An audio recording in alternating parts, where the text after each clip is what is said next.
And if I'm correct, we are live. Are we live, my friends?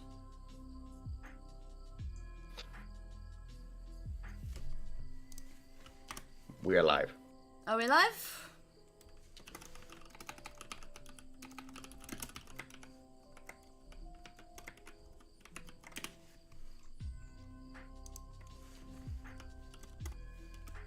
We're alive!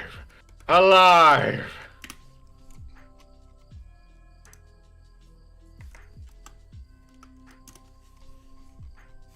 Alright. Hello everyone, can we be seen? Can we be heard? Can we be summoned? I mean, that's a bit of a debate, isn't it? That is very much the debate.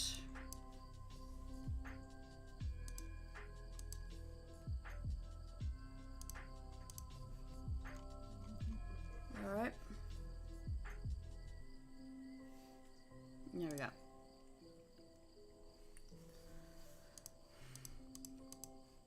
Alright, how many people? Might be a bit of a early thing, but that's okay.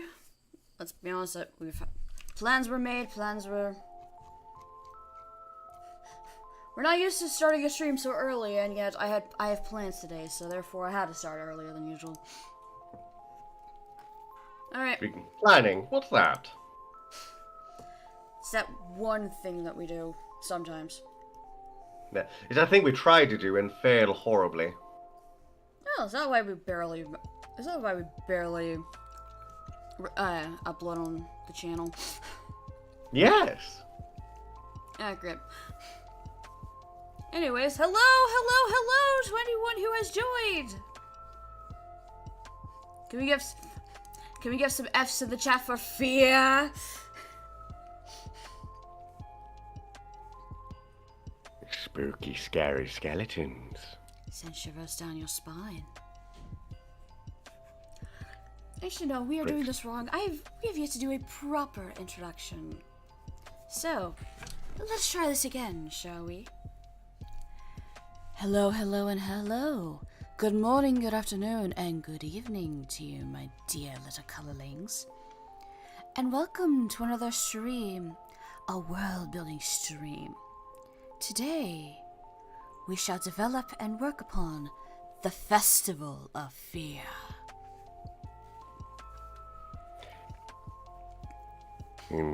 Welcome, happy Halloween, and welcome to this Festival of Fear. We might have a bit of too much fun with our jobs, honey. We really do.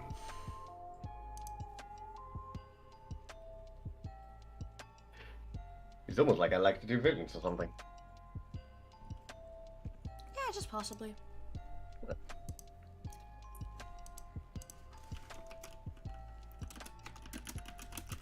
Anyways. But yeah, so this is essentially a world building stream where, well, what are we doing in this? Alright, so we've done one of these before last year, and it seemed to be a bit of a big hit, although life sucks. 2022 sucked, and there was a lot that needed to be done, so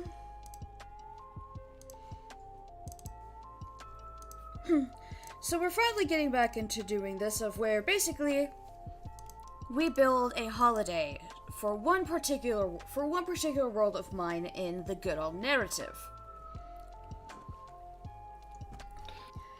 And like last time, we are looking at the world of Extenia, which for anyone who doesn't know is the world of Catcher. So yes, angels, demons, and fears are the name of the game. And last time we did last time we did one of these, it was a Christmas holiday that centered around the virtue of charity in Extenia. And because it is the Halloween season, it's the holiday of it's the festival of spooks, the season for the scary. It is the festival of fear. The season of the spooky, the festival of fear, the carnival of the creepy.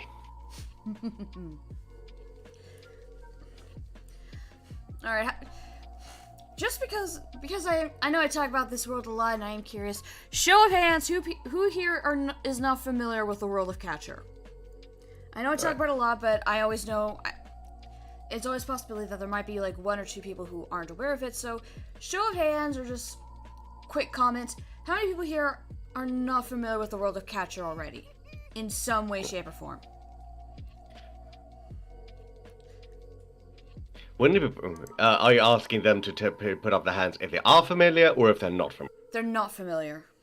Alright, so if you're not familiar, well, say something. If you are familiar, don't say crap, just enjoy. Well, you can still say crap and enjoy. If you're familiar, just say you're familiar. You are familiar, but I'm calling on mostly those who are not familiar. I'm not really seeing any activity yet, but, Oof. aside from, Mermaid Wolf saying hello, and Lilo and Stitch fan 926, what happened to the other 925? Saying happy early Halloween. Thank you.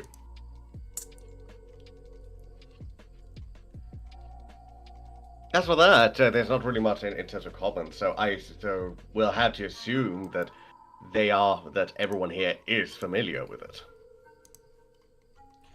Hi, hello, Ken. Hey, Ken. All right.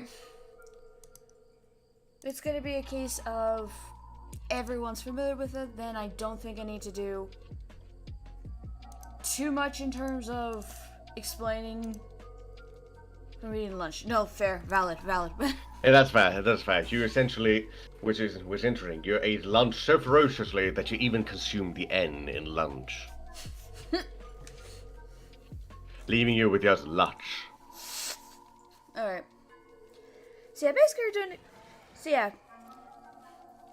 if nobody here is new to all of this, then good. That saves us a few minutes of hell.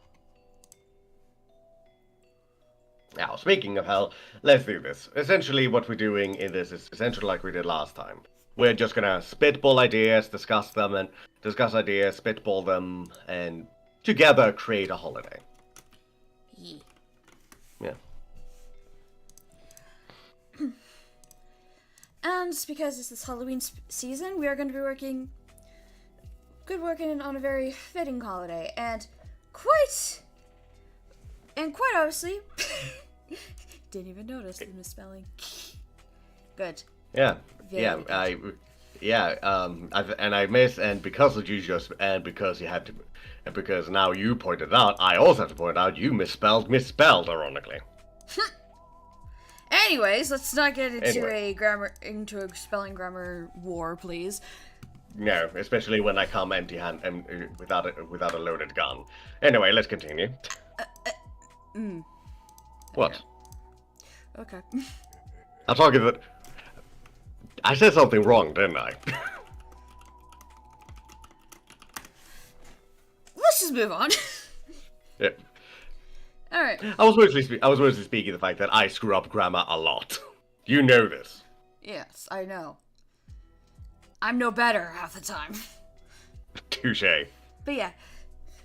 In today's festival of fear, we're speaking of true fear, grammar. Actually, even though Linguistics test. Anyway, you go on. I'm sorry. Go on. Even if we are familiar with what we're doing here and all that, should we do proper introductions just to be nice and formal for the good folks at home? My dear, I think that's the proper way to go. So please begin. Hello everyone. My name is Anne Nicole. I'm the one in charge of all of this, and I'm going to be the one who's going to throw you all into madness and hell, and you guys get a taste of what goes on in my insane little membrane.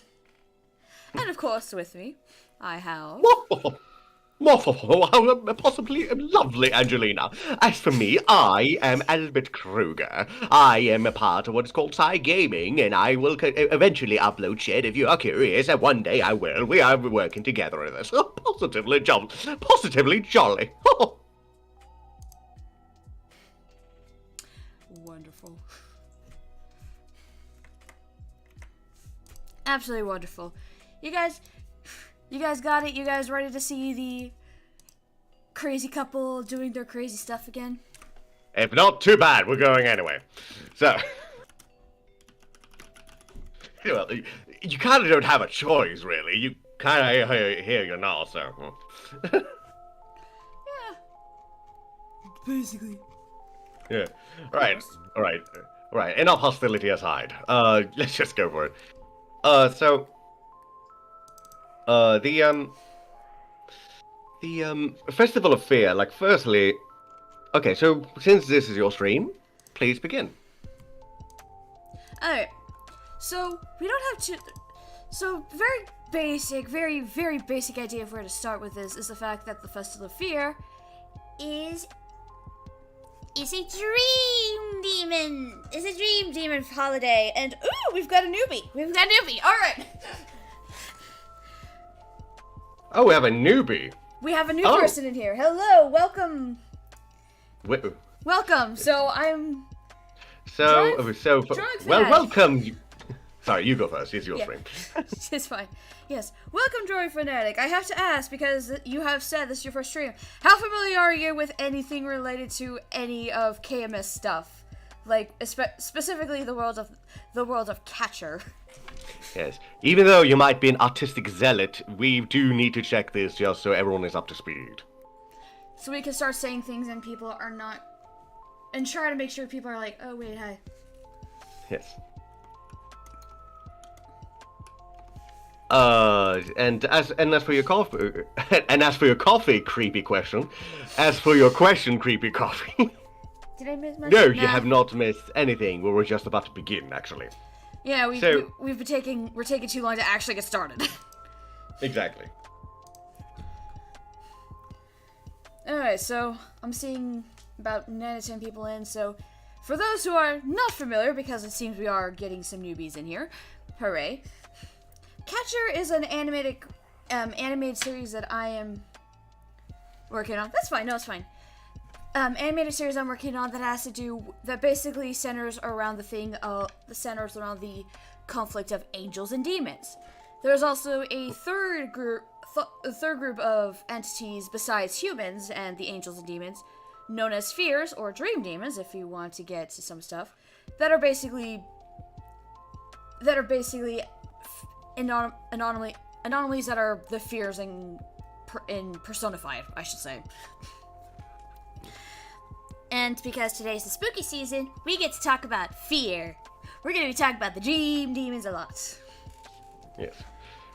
Essentially, this stream is all about going to be a world-building session, and to quote Ken, welcome, Drawing Fanatic. You are now a victim of chaos. Enjoy the stay. We got Pop-Tarts. Just Pop-Tarts? I made sure I got the ice cream as well. Well, I am making a cake, but, we're gonna have to start somewhere. The cake needs to be in the oven for a while. Anyways, Then you gotta make sure it's gluten-free, so... Honey, I love you, and let's start. Fair enough. So, All right. Love you too. Anyway, so, where do we begin? Host. Master of ceremonies? Sure, let's go with that. Anyway. Ouch. Alright. So to give an idea... Anyway, go on. So to give an idea where to start, we have... The Festival of Fear is kind of meant to be a festival surrounding the Dream Demons and fear. It's a case of how this came to be is a bit of a question mark, because I have a couple ideas of how it would start, but I'm not sure how it would be. Either Hell itself tried to, due to the fact that the Dream Demons try their hardest to be unknown and try to have their existence hush-hush, the fact that there's a festival around it does raise some eyebrows. So it comes to the question of, did someone try to out them out and sort of succeeding but also sort of failing? Did the dream demons make this holiday just to find a way to, feed on people's fears and, get some good old delicious food? Or was there another reason? I guess a good question to go from that is, why, what do you mean, and especially explain for anyone who might be unclear about this, what do you mean with the dream demons feast on fear, other people's fears? So the dream demons, because they are fears incarnate, definitely get a lot of nutrients from nightmares and people's fears. If someone's terrified of something, essence for them to munch on. It's basically like taking a sort of like kind of like this. They see. I'm trying to think of how the best way to put this. They are able to sort of take nightmares and like emotions of of like horror, fear, terror, just being afraid, and turning it into a physical essence they could consume. That's basically their food source. Normal food that we humans eat tastes disgusting to them, so they have to get their nutrients somehow. I also have it that specific fears find other specific dream demons find specific fears more taste better, or is more nourishing for them than others. Kind of depends. It depends on what caused the fear, how much fear, and also who it gives it. I'll say this: humans can taste differently different dream demons, and they all have their own taste buds, like normal humans. Yeah. Don't ask what the tryptophobia guy likes. Let's just say he got a lot of good nutrients ever since Silent Hill F dropped. Yeah. If you haven't seen that trailer, check it out. Check it out after the stream. Trust me. By the way, if you wonder what tryptophobia is, if I'm not correct, it's essentially small holes in patterns. Correct? Yes, it is basically the fear of like small holes, especially when it comes. Yeah, no, it is fun. It is fun. Yeah. But yeah. Yeah. So, and if you're tryptophobic, have fun with Silent Hill F, the trailer for Silent Hill F. That will be your Mount Everest. That'd be your literal hell. Anyways, back to this. Also, welcome Aurora Val Productions. Welcome in, Space Mom. Hi. Tasty dream juice slurpees, and it's good to hear that you're into this, drawing fanatic. We always love having people enjoy these streams. Mm.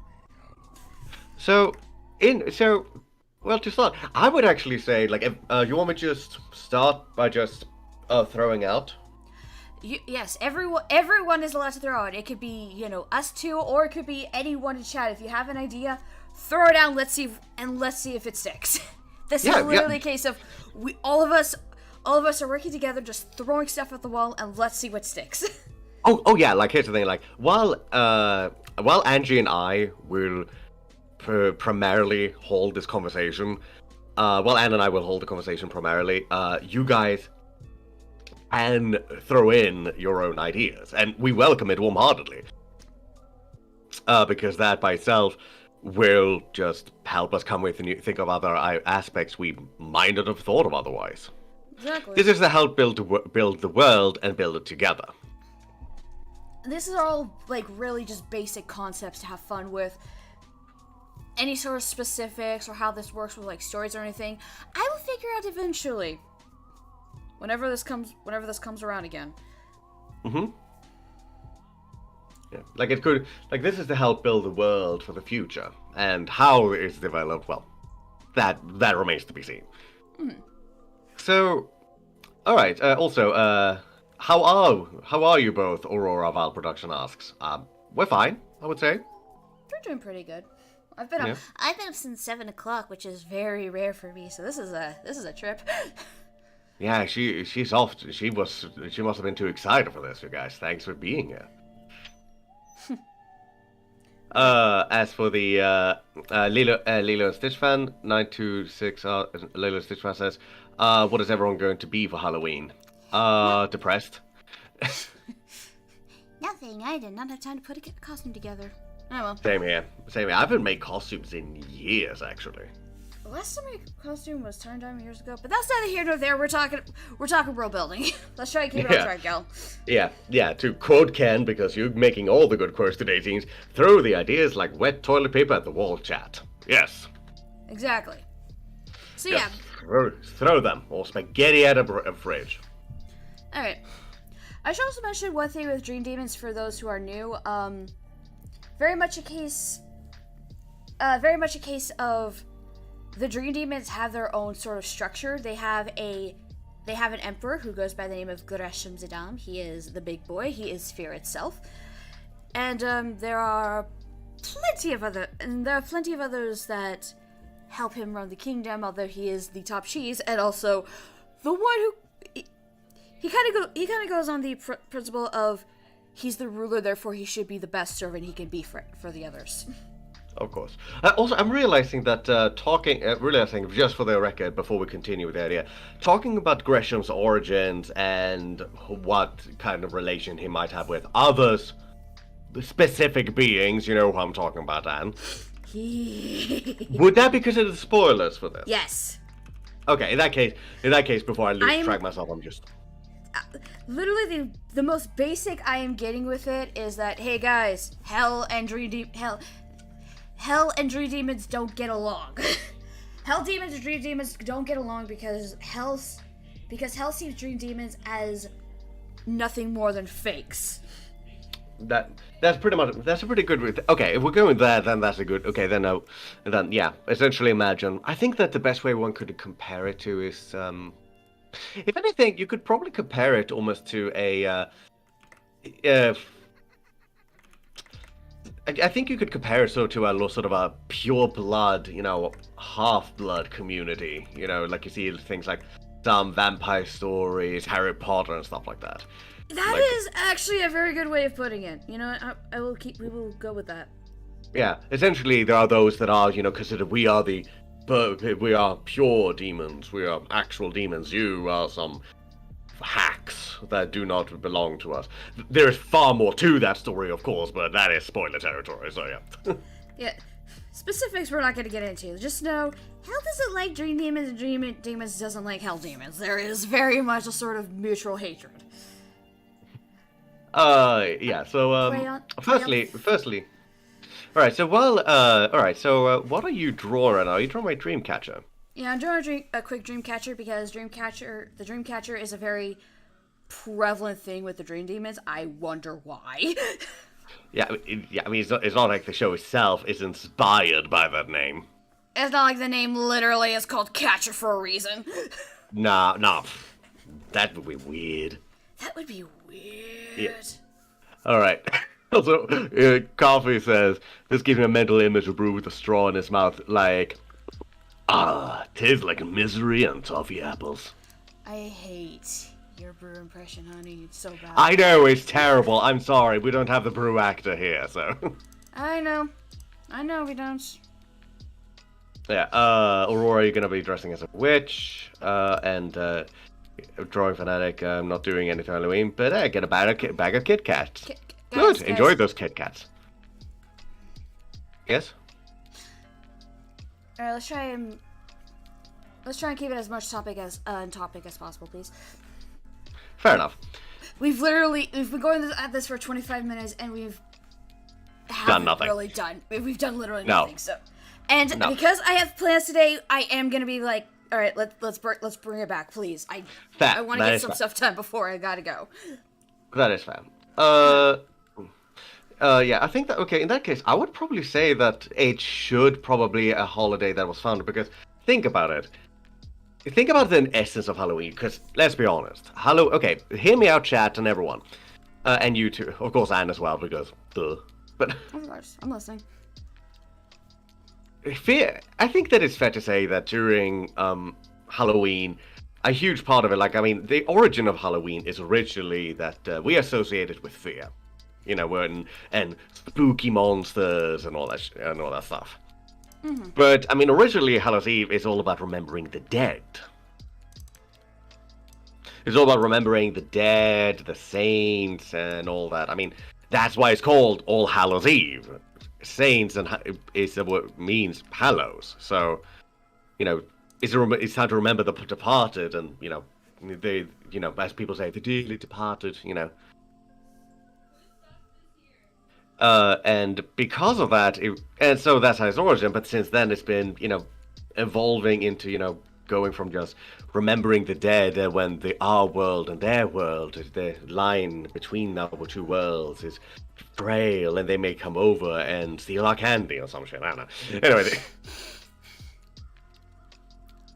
hey, I got ancestors that stole candy. I'm not gonna put it past them. Alright, give me 1 second. All right, and to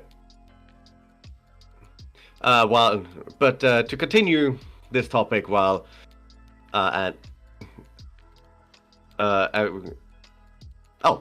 mind. She's coming right back. Sorry about that. There's chaos going on in the house, so if you hear background stuff, I do apologize. I have no control over it. No, it's just something we have to live with. But again, like that's kind of like how it started. And it's simply and since then it's been, evolving and things like that has been happening. But if we think of it in terms of like that, like, do you think it might have started or something? For example, the first thing that comes to mind, here's my thought: what if it started as a holiday based on remembering everyone who has fallen against fighting the demons?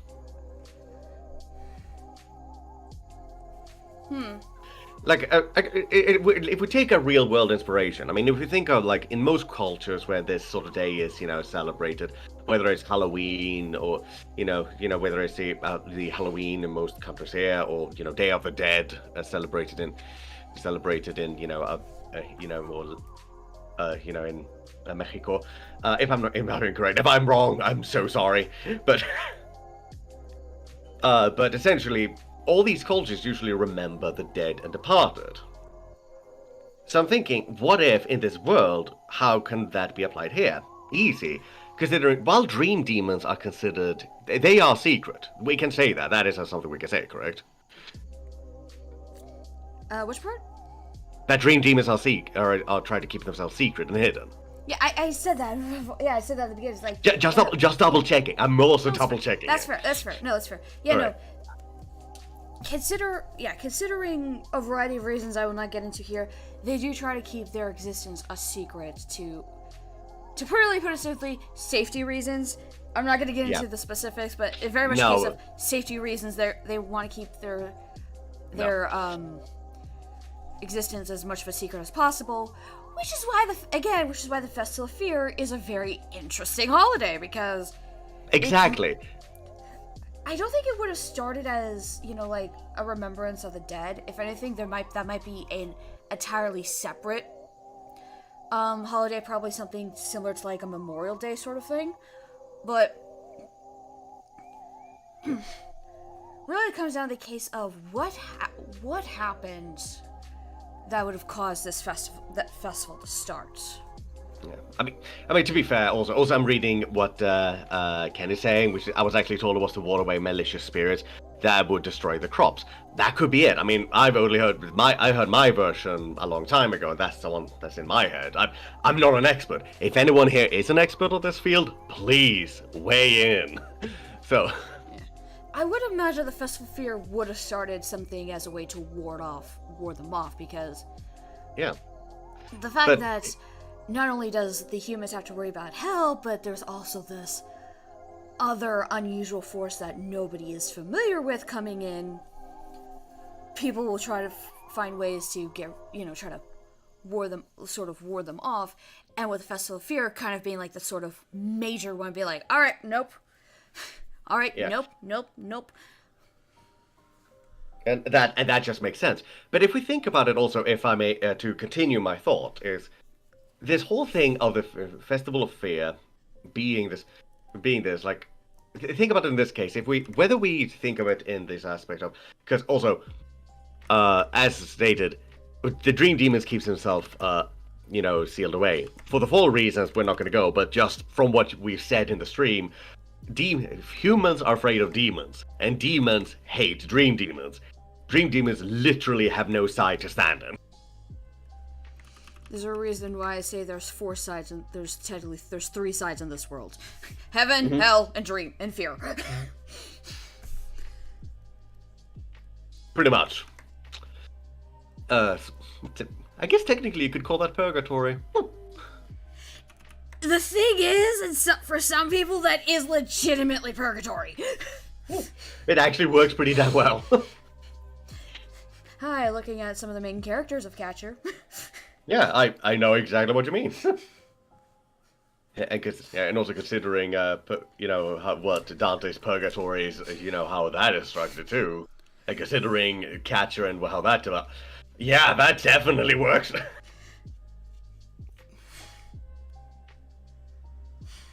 Yeah, that is quite interesting. But yeah. Yeah, okay. Let's just put that in the back of our minds for now, though. But yeah, well, what I'm saying, like... Yeah, but that's another holiday. Anyway. But logically speaking, and everyone, I want to hear everyone weigh in this. Wouldn't it make sense that that early on, when Dream Demons were a thing, when around the time they were relatively newly created and first started popping up around the place, if we essentially spitballing from your idea here, and is that Dream Demons began essentially, they were a little more known amongst, demons and humans alike. Humans saw them as just another form of demons, and like I said, now we have this other crap to worry about. So they started, having a tradition of it, like, let's get them away. We're gonna ward them away. But over time, as they hid themselves, because I imagine it's been hundreds, if not thousands, of years. Yeah. Yeah. They would have the tradition was kept, but it slowly morphed, and the Dream Demons now became the spooky figures. Essentially, the Dream Demons became the equivalents of, this is the time to commemorate,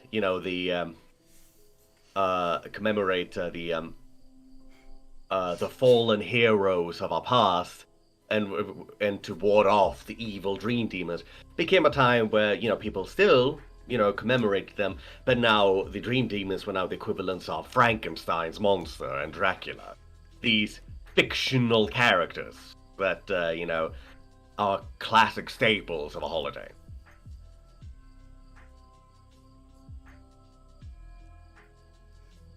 One of which might be, I don't know, a samurai. Anyway. Hey! Hold up!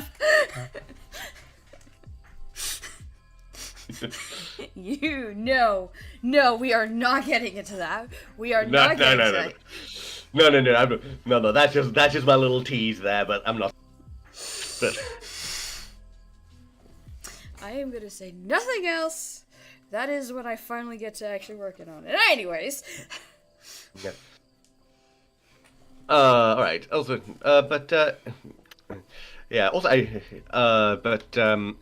yeah. So that's my thought. So TLDR, it's a celebration of the dearly departed, which also was formed to ward off the Dream Demons, i.e., stay away from the souls of our departed, you filthy fiends, But over time it evolved, and while people still remember it, it's mostly a time when people just get scared and remember, horror icons. If anything, there's a bit of a meta-narrative there, considering how the whole holiday is all about, being scared these days. Yeah, I mean, Halloween. Mm. Halloween is all about being scared, and while remembering your departed is a part of it, it's mostly about, I mean, how many here? I'm curious. Chat, weigh in here.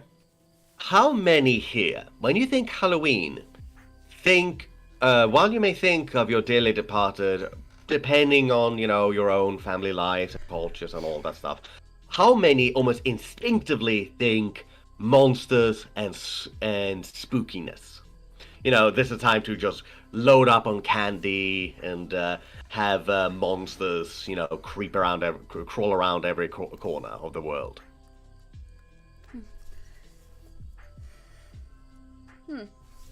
Alright, y'all people are spitbutting, alright? Ready? Good.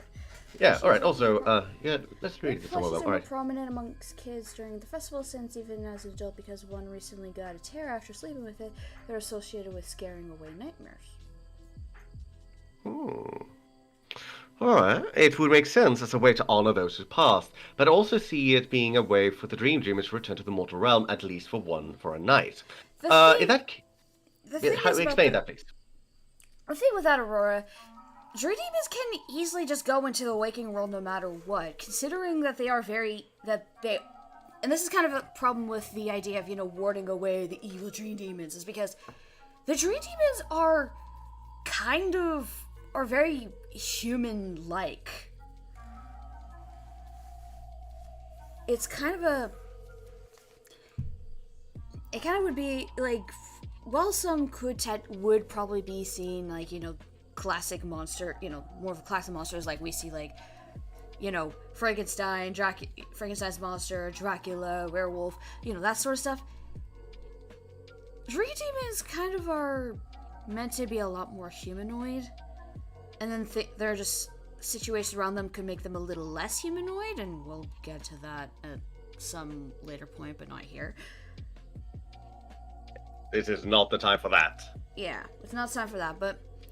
So it's like, for the dream demons to return to mortal world for their life, that doesn't work because they already can go in between no matter what. They do have that luxury compared to hell demons.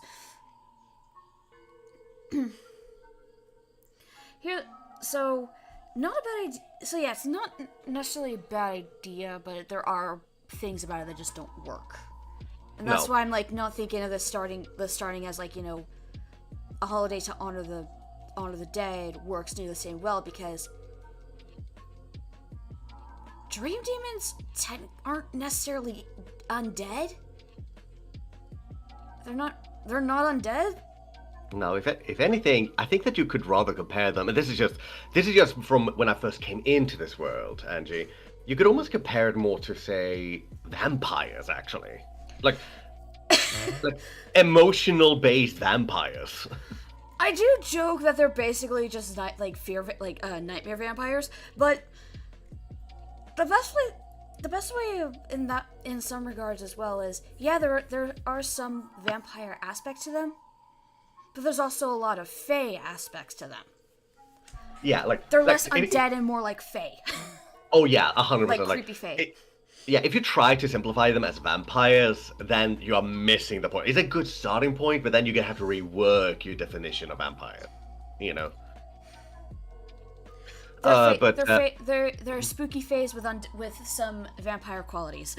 That's the best way to describe them. That's a good way to put it. Also, but from your point of them return to the mortal realm, but they still are always part of the mortal realm-ish. So, and what Coffee says, actually, from your comment, we actually go to Coffee's comment, and we can sort of link them with something I was thinking as well here. Here's a question. If dream demons turn fear into physical form that they can consume, is there any way to turn the physical manifestation of fear into things, like baking cookies, for example? And while that is a little more of a funny and silly thought, and it is a cute one, the thing is, I'm thinking this festival, which started out as remembering warding, stuff like that, has essentially over time become, because if we compare it to Halloween once again, then yeah, this is a time when people get scared. People like to get scared. Children like to get scared. So to have fear pop up makes this holiday pretty much an all-you-can-eat buffet. Exactly. And that's what I'm thinking of. Yeah. Was it a case of Hell trying to... That's why I was so unsure. It's like, would this started because Hell was trying to expose Dream Demons, but Dream Demons basically took this an opportunity to be like, ooh, this could be good for some resources? Or was it a case of something happened within the Dream Demons, and they're like, all right, we need some more resources. All right, let's start doing something, and an entire holiday came around that, like this originally Night of the Hunt for the Dream Demons became this entire holiday for the humans. Yes, because one of the things that dream demons do have is that they can live for a very long time. They are ageless. Yeah, they're ageless. So, essentially, if you think logically with that, it just makes sense that, in their position, all they had to do was wait. Mm-hmm. Wait it out, and then when it became safe, they could essentially start hunting properly during this. Like, this became a freebie. Mm-hmm. And also, to kind of go in this chat a bit, I am noticing that some are saying, yeah, it's the time to feel fear. Me, it's to avoid most, it's avoid most media season, and I mean, over here, Halloween is an inspired holiday since the holiday of Samhain came first for pagans. Yeah, so essentially, go back with the point of, we like to be scared during this. This is a time where spooky things crawl in night, even if we don't believe in those monsters, we still associate it with this holiday. Now, I'm not saying that. I'm not saying whether you believe it or not. That's not what I'm questioning here. That's not my point. The point is, this is a holiday we associate with being scared, and considering how that would be again a buffet for the Dream Demons. Mm-hmm. Although I can imagine the Dream Demons have done well enough to hide their identity enough that a lot of people see them as fiction rather than real. Oh, yeah. Yeah, but at this point in time, like, how many... Okay, I have to create... How long would you say, like, from the... Let's assume that the Dream Demon holiday, the Festival of Fear, was founded...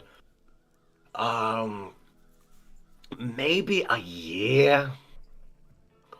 A year or two, a couple of years at most, after the Dream Demon started popping up.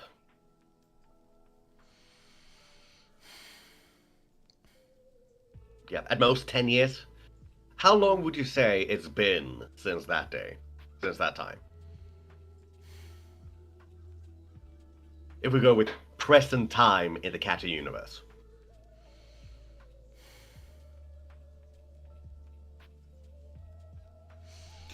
Not counting the prologue, because that's... No. Again, not counting the prologue. Yeah, like so I say, season 1, episode 1, where that roughly starts, of season... Exactly, season when one episode 1 and Bruce annoys the fuck out of Aisling, part of the language, how many years would you say it's been?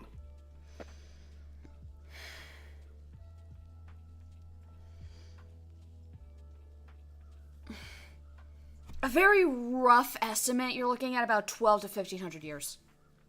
1,200, 1,500 years.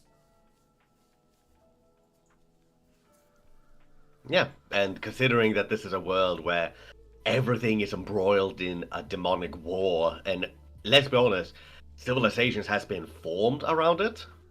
Yeah, honest to God, like, with how prevalent and how dangerous the demons have been. Yeah, this is a very demon-infested world. Actually, here's a thought. What if they believe that dream demons are real, but they were exterminated years ago? That they believe that. They believe they were exterminated. And they just keep them around in case we missed anyone, but by this point people believe they're long dead and gone. Because I was thinking that people believe that they didn't exist, but considering that demons exist is a scientific fact, people might still believe like, oh no, dream demons did exist, but here's where I'm gonna throw some fun. Here's where I'm gonna throw some fun stuff between hell and fear. Considering the fact that that hell demons are so obvious with what they are, it's like even the top, like the top like the top demons, the ones who are high above the chain, not necessarily at the rulers of it, but like the ones who go right below it. They are so obviously demonic in so many different ways. Yeah, and you should look at the ones who are caterers. They have trays for hands. Trays! But they're so obviously demonic in nature. It's like, okay, that's realistic. But dream demons are not that. They are much more human. They're much more human-like, and in other ways, very. To kind of bring back a topic we actually, you and I discussed earlier this year or this month, honey. The difference between eldritch and demonic. Hell is very demonic, but the dream demons are very eldritch. Mm-hmm. So it's a case of, oh yeah, no, demons very much exist, but something that is very, inhuman, but not necessarily demonic, could be seen as fiction to them. Yeah. In fact, think about it this way, everyone. Just for a fun thing, if I may. Mm-hmm. Picture this. Picture a creepy animal. An animal that you see that scares you, like a shark. Are you okay? Yeah, I dropped my phone. Okay, alright. Like I said, a shark, a big bear, tigers, or, an animal that if you would see in front of you would be legitimately scary. Now, now imagine the animals in two ways. One, that this animal is, maybe is genetically altered somehow. Like, it's got some extra muscle growth. It's got longer fangs. It's got, an extra tail. Who knows? Maybe some bastard had bone protrusions inserted in their genetical code. Essentially a freak of nature. Now that would be essentially akin to a demon. But now depict a tiger or say a bear or anything in your dreams. Imagine how you feel like after you wake up. You remember seeing it. Was it really like that? Did you really were you able to perceive its true form, or do you think you did? I.e., the difference between the demonic, something that is horrific and terrifying, but still tangible, and the eldritch, something that is creepy and unsettling, because not only because we think we recognize it, but it's also just beyond our human comprehension. And again, also the fact that the dream demons are very human-looking, and usually find ways to hide some of their less human features. They can be so easily missed by humans, because it's like, they're just another person walking through. Like, I have a picture of Gresham right here, and you guys can see, he's very human. He is very human-like. Aside from the pointy ears. Aside from the pointy ears, but yeah, no, he's very human-like overall. Or if we want to bring out, some other well-known examples, Are we bringing out her? We could bring out her. Yeah, because creepy coffee boy did ask not too long ago. Hey Anne, do you still have Fire Mama? Yes, I still have Fire Mama. In fact, let me grab the Fire Mama. Yeah. Overall, very human-like. The fire ears for Fire. She doesn't always do this, but they're very. They're very human-like with some... I'm not seeing anyone right now. If you show showing, I'm not seeing it. Oh, now it's coming out. Sorry, yeah. Just lag. Yeah. Actually, honey, for your sake, I'm gonna share screen. I just realized I should have done that. Alright. Good idea. Yeah, but yeah, no, it's like, they look very human-like in nature with a couple small things I might barely, throw you off. Yeah. And that's kind of the point, is like, they are meant to be a lot more human than they're a lot more human in look because, well, for a variety of reasons. Hmm. Yeah. In other words, in other words, the weirdest thing you could say is that they look a little odd. It's the same thing you would say about, say, someone, like the goth kid walking away from 7-Eleven, or just someone of a different culture. Yeah, they might look a little odd, but that's all you can say about them. Exactly. That's kind of why the dream demons could be considered myth, because the ones that you could say are dream demons, do they look that much different than your normal human? Yep. So Gresham is also going to be a special, although Gresham's a special case because one, he has the point, because not only because of the pointy ears, but two, the boy is large. Yeah, he's a tall. No, he's not large. He's a skinny twig, but he is tall. He's a fucking tree. Yeah. Yeah. Which is fitting. Which is fitting for fear. He is a tree sucking up the nutrients of fear. We're going demon souls into this. Nice. Anyway.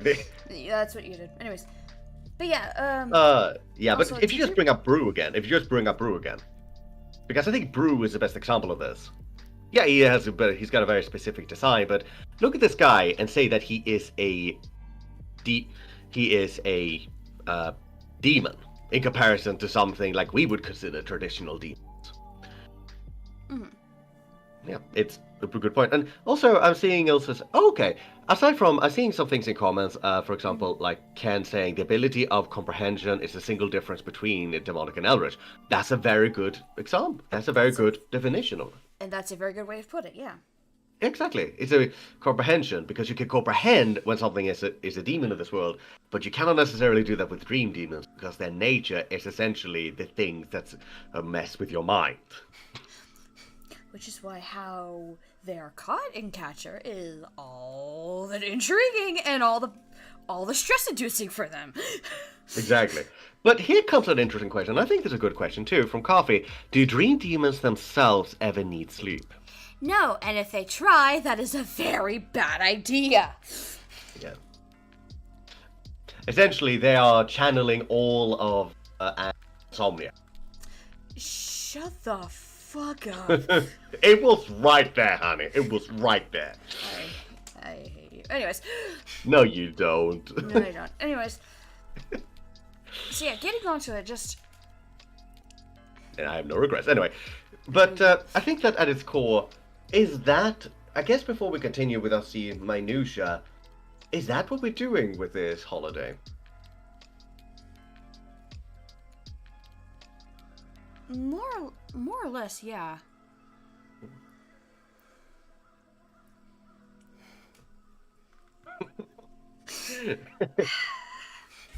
Anyways. Thank you. It was savage. Thank you. I hate you all.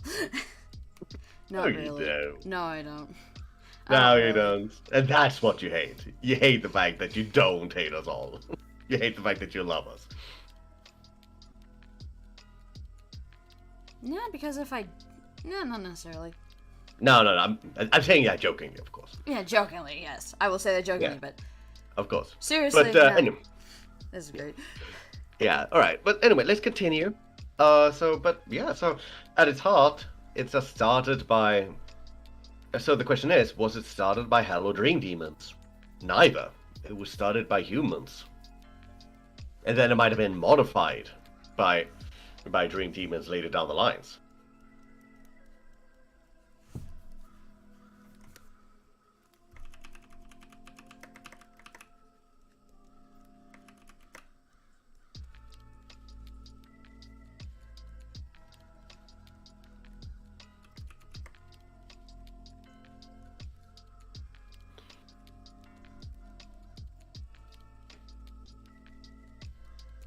Alright.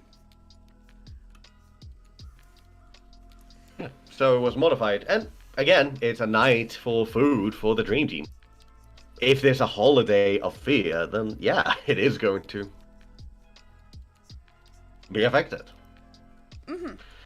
Yeah. I guess that's something to put on there is that dream demons are myths to, humans.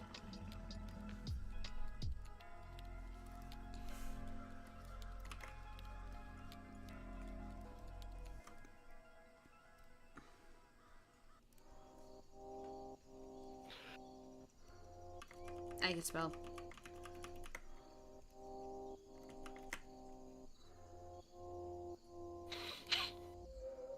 Brain, please. You know how to spell this. Honey, please help. I'll call a friend for this. Please help, honey. What are you trying to spell? What you just said admits. Okay, my brain literally they just, are like, died. They are considered.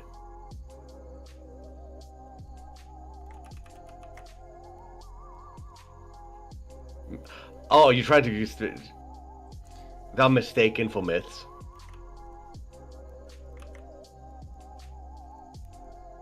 There we go. I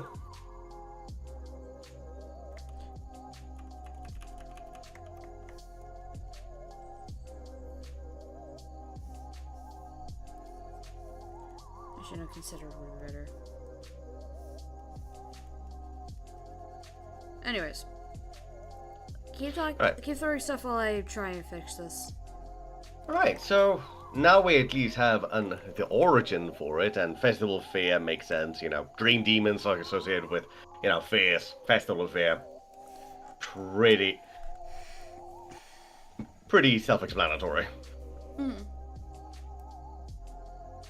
And to quote Coffee, nom nom fear cookies. So, Yeah. I did see that, going back, because I realized I never, like, truly answered the thing about what, what Coffee said about, you know, using fear to, you know, make for some, you know, to use for other tangible things. No, because that's also putting on the assumption that dream demons could actually tolerate what would be considered food in the waking world. Like, I'm trying to think of the best way to put it.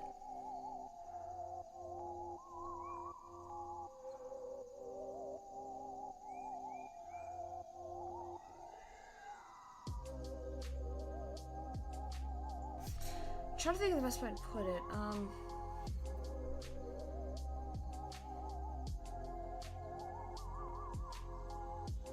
well, maybe it's more akin to say that, I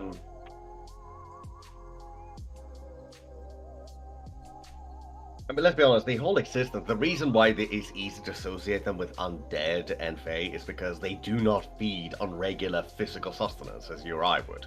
Yeah. Because, like, baking cookies, it's a whole bunch of ingredients that would be from Waking World, and to a Dream Demon's taste palette, every part of it is disgusting. Flour, sugar, milk, you know, eggs. Anything about that is considered absolutely disgusting. Consider how everything in the dream, like if we go by the etymology, demon. Mm-hmm. Dreams are at heart, you know, why we sleep and stuff like that. That's a good question all by itself. But I mean, at its core, you know, dreams are influenced. Many state that dreams are influenced by our emotions, by, you know, our thoughts and stuff like that. Everything we experience, you know, during the day, sort of like processed during this time, you know. Mm-hmm. Because evolutionary thinking. Here's a fun thing to think about. Why do we need sleep? When you think about it, evolutionary speaking, it's a weird flaw to have. Like, we spend hours stuck in one position, not doing anything, leaving us completely vulnerable. From an evolutionary perspective, that seems incredibly daft.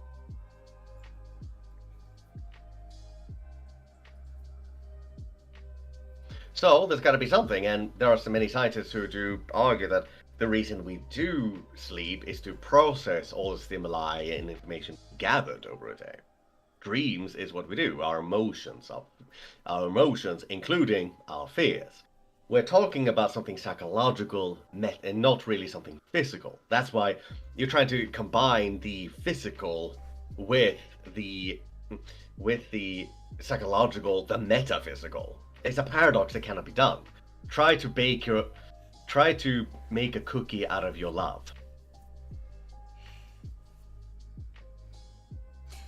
These are two things that you can bake with love. Bake with love when you make it, because love, but you can't physically take it out. It's a paradox, and any food that comes from it, it's just going to be the physical mixed with the psychological, correct? Exactly.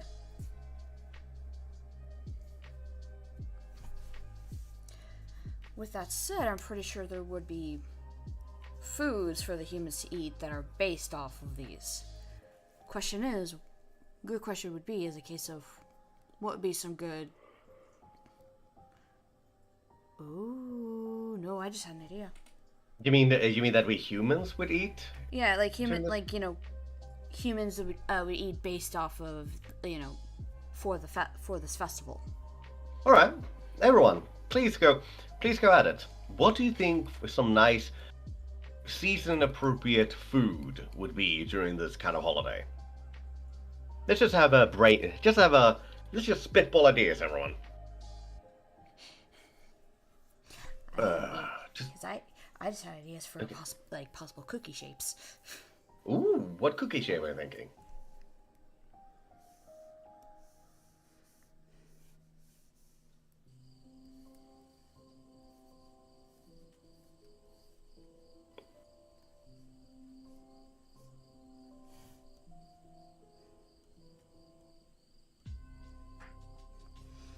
Essentially Gresham's emblem.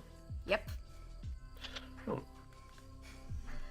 Basically, an eye. I imagine that. An eye that can see everything everywhere at once. Right. So I imagine that it would be, a base would just be plain dough, and then maybe have some lemon and vanilla topping. Not as. Or, I mean, it could or necessarily... alternative toppings. I guess it wouldn't necessarily be the colors themselves, but definitely the shape. Right. In that case, what kind of taste do you think these would have for the most part? Because I imagine like they would be, because I wanted them to stand out. Maybe there would be, say, like a vanilla cookie with chocolate tops.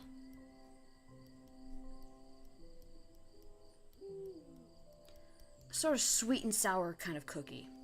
All right. Like most of it's pretty sweet, but like where the iris, what the pupils would be more sour, like little sour patches and. All right. Okay, I'm seeing some things here. Ken says, I always thought that fear would take the form of this cloud mist, so a dark blue colored cotton candy. That's an idea, definitely, yeah. Aurora Val Production says, or maybe I should say Aurora, to keep it simple. Maybe fruit pies with a crust shaped like a dream catcher, maybe? Ooh. That's a fun idea. Mackenzie says, tarantula cookies, cockroach donuts, eyeball appetizers. Feeling any of them? I mean, yeah. People would make stuff based on like specific fears. Yeah. I mean, let's be honest. Despite us, we have haunted houses where we put, hands of spaghetti and pretend it's brain. Would cockroach donuts and eyeball appetizers really be that surprising? No. No.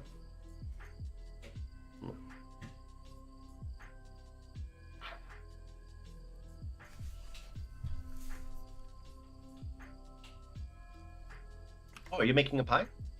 Yeah, I'm making a quick pie because I like that idea.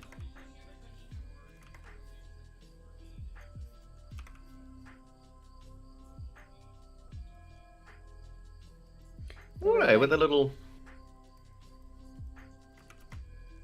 Actually, why doesn't it cover the entire pie? I mean, it is a circular thing. I'm only doing it from the side, not the top. And that is fair, but, I mean, the pies goes all across to the, couldn't you not go further? That's... Yeah, I could. I'm just also being quick about this. Fair enough. I mean, I suppose also that's a bit of a style choice. Yeah. And cotton candy, just blue cotton candy. By the way, does cotton candy change taste depending on the coloring, or is it always... It's just pure sugar. Yeah, I thought that was the case. It's just food coloring, yeah. Mm-hmm.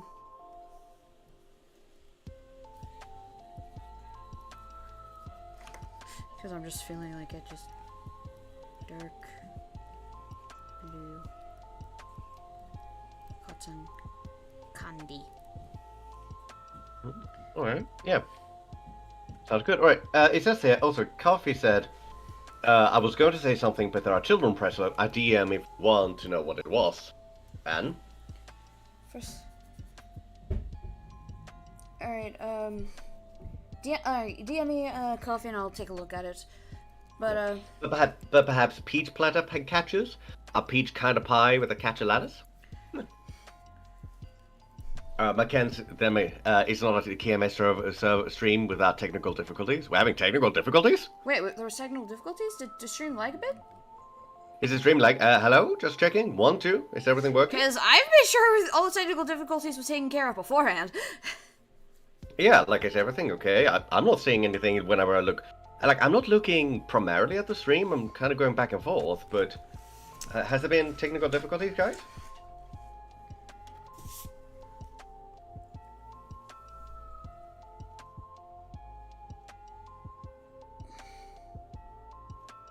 And while waiting, blood raindrop cake. I mean, like raindrop cake with red food dye. What's a raindrop cake? What? I have no idea. I never heard of a raindrop cake before. Look it up, honey, while I'm... Yeah, sure, raindrop cake. Alright, let's see. Just tapped in raindrop cake. What the hell is that? Oh, it's a Japanese thing. That makes more... Okay, it's a Japanese thing, apparently. Huh. Woo. I'm just sending it to you. Look at this. Look at this thing.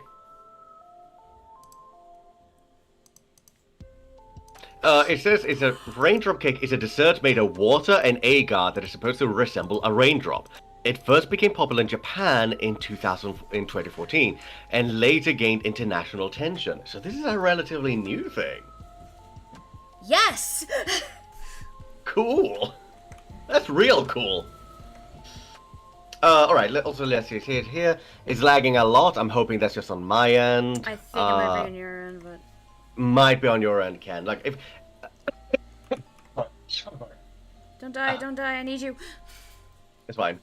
It says, it's lagging a lot on it's like, Aurora says it's like jello cake. Mackenzie says it looks like a giant dewdrop. Drawing says red velvet cake. Why red velvet? May represent blood. And it's red velvet.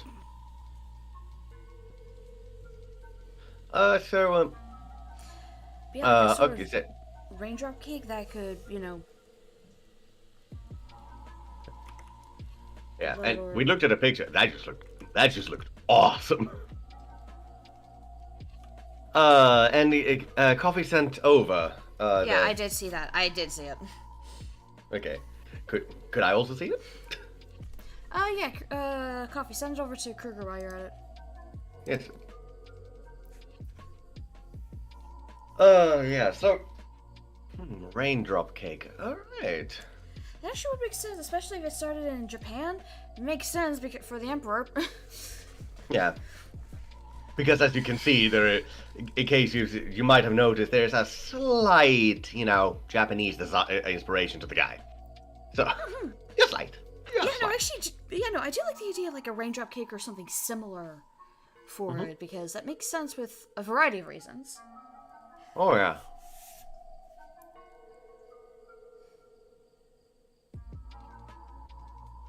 Yeah, alright, yeah, but just right here we have some, thematic foods. Okay, and also getting from coffee.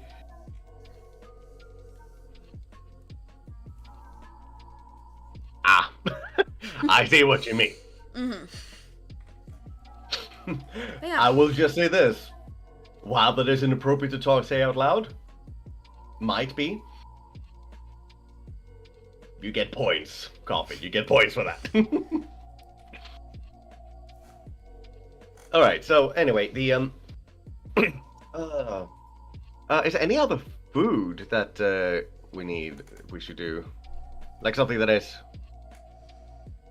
I mean, there could be tons of things, let's be honest, like people always create I think that it's fair to say, like, all the time people create, these little cookies and cakes and stuff like that that are shaped like stereotypical Halloween imagery. including spiders, skulls, snakes, all that kind of stuff. Mm.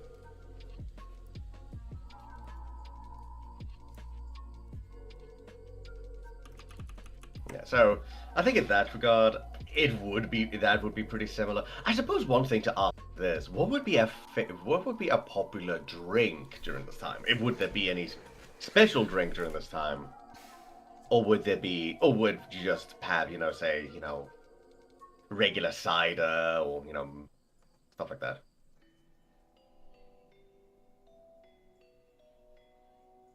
Hmm. For adults, they deal into psychedelics. Let's conquer your fear, dude. Marijuana becomes popular during this time. Let's relax. Let's be honest, there would probably be some alcoholic drinks that would be pretty popular around this time. Blood Mary. Anyway.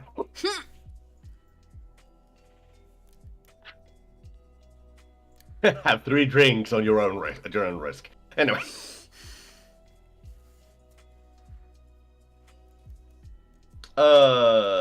Red wine, jello pie might do it too.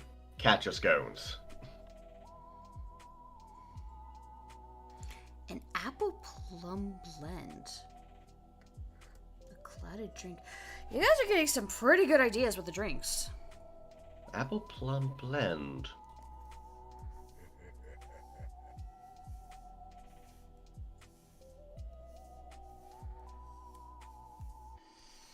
That actually ain't too bad of an idea. Clouded drink.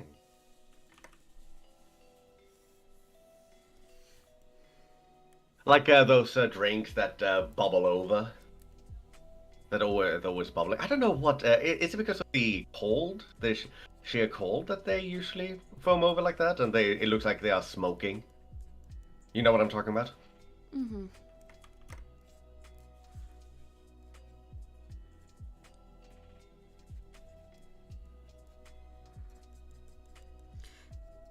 Actually, with the clouded drink, why can I see something that's like very dark at the bottom and just like slightly gets lighter as it goes up? Yeah. For some reason, my mind went to absinthe.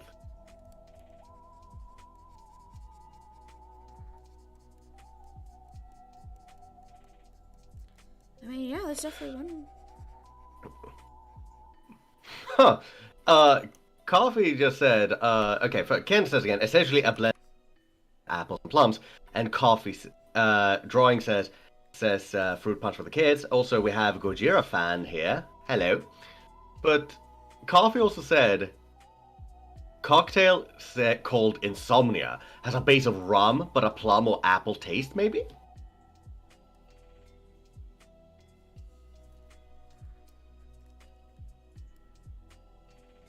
Would that actually work with him? Would.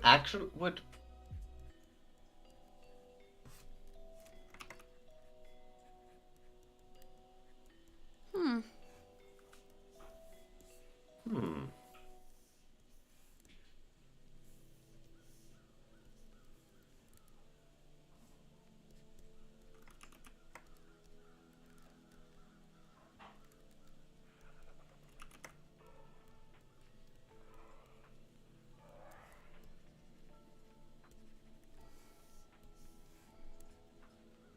Huh. I can imagine, so kind of, because I can imagine like the insomnia would be the apple plum. So probably a sort of. So I could imagine like the insomnia kind of being a like sort of apple plum hard cider. Hmm.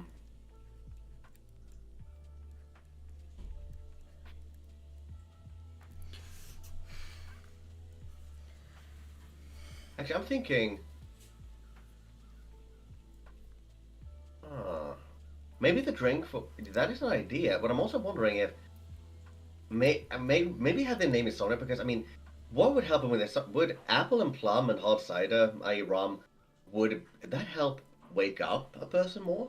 Like a quick shot to the system to wake them up.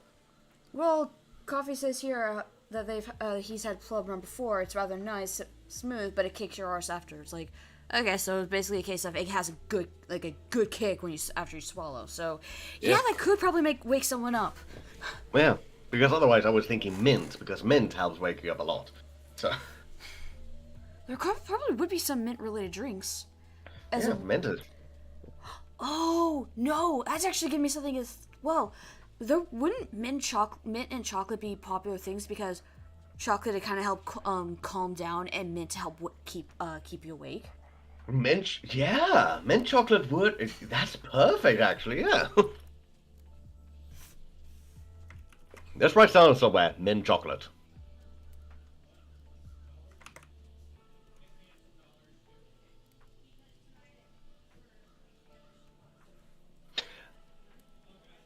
Yeah. So that.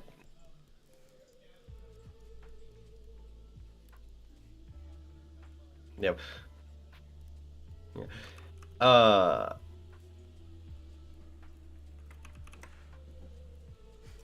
Yeah, mint actually helps people wake up a little more. That's why. That's what. At least from what I've heard, I could take what I say with a pinch of salt. But mint actually helps. Gives you a little extra up. That's why you see mint in a lot of things involving showers and stuff like that. And while lavender actually helps you relax and fall asleep. How did you pronounce that? What did I say? Lavender is Lavender. Sorry. Yeah, Sorry.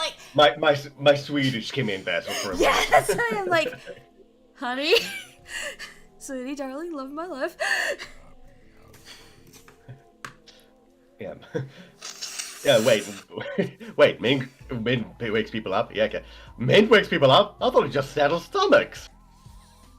Now why can I imagine that mint is Gresham's favorite flavor? Yeah, he chews on mint leaves. And he drinks mojitos. Yeah, he won't. Let's be honest. The boy never drinks alcohol. Oh yeah, no, he would never drink alcohol. Trust me. The one time I let him try, he tried. That didn't go so well. Then again, with your first and only alcohol drink is the wrath of God, you're in for some hell. Alright. I think we're good in terms of food.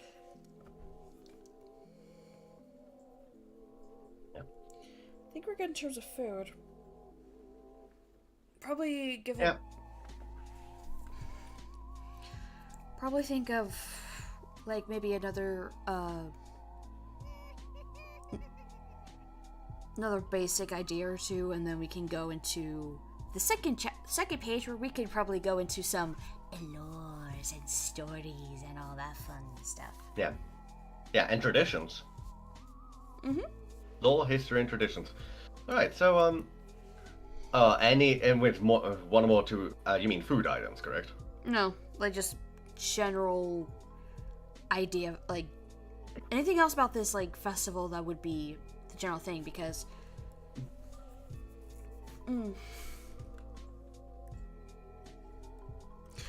actually here's a good idea. Here's a thing I'm thinking about. Would the Festival of Fear be a one-day thing or a multiple-day thing? That's a good question. And I'm sorry, Ken, for giving you an existential crisis. Just basing into what I've heard. If I'm wrong, I'm wrong. But I mean, that's why you have minted toothpaste and stuff like that. Just the sensation of mint, and mint helps you, wake up and helps you get a little more alert. Okay, we'll get to games. Games in a, and also just the feeling of being clean. But Mr. Clean, Mr. Clean. But we'll get to games in a bit, but because I'm trying to think I was gonna think, is like, if I had to think, maybe this would take place in about 3 days.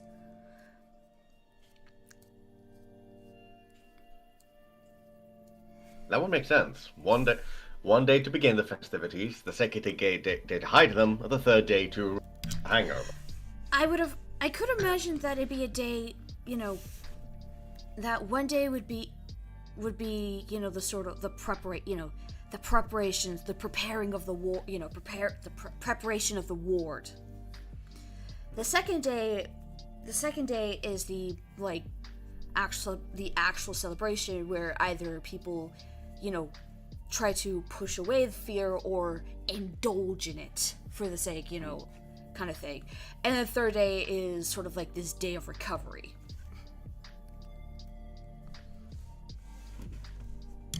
I.e., day 1 is to buy the mint, day 2 is to eat the mint, day 3 is to recover from it.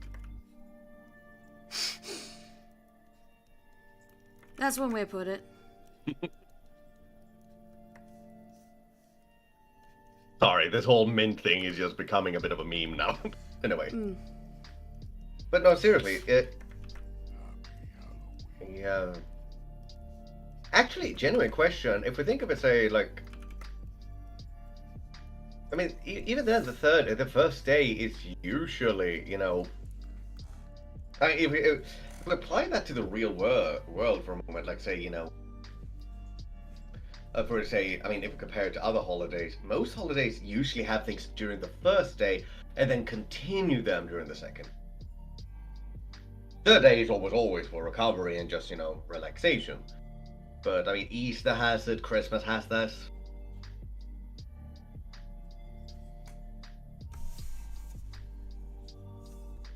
Unless Christmas Eve is just the day where you just prepare for everything for Christmas Day, maybe in the US. That's more or less what it is, kind of the... Yeah, that's one of the things that differs here in Sweden. We actually celebrate Christmas Eve and prepare for that. So... Yeah, because Christmas Eve is kind of the case of, alright, we'll open one present, do some Christmas traditions, and then Christmas Day is the, the typical open presents, family gathering, big dinner sort of thing.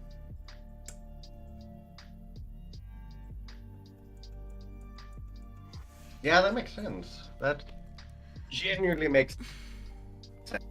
Yeah, I'm also kind of going with, I'm also it's actually kind of funny with this, considering how how today, tomorrow, and November the 1st is going to be for me, because today there's a lot of, final preparations or just like the beginning festivities of it. Tomorrow's the actual holiday, and then recovering on November 1st. So yeah. Or as I like to put it, day 1's the warding, day 2 is the hoarding, and day 3 is the rewarding. Let's put it like that, yeah. Day 1, I'm calling the preparation. I could spell. You sent me a bloody blog. 12 health benefits of mint leaves that you should know. Let's A not. farm easy. I'm not gonna read all of it. I'm just calling out because. Thank you, Cat. Not good to have an indigo moment over. Thank you.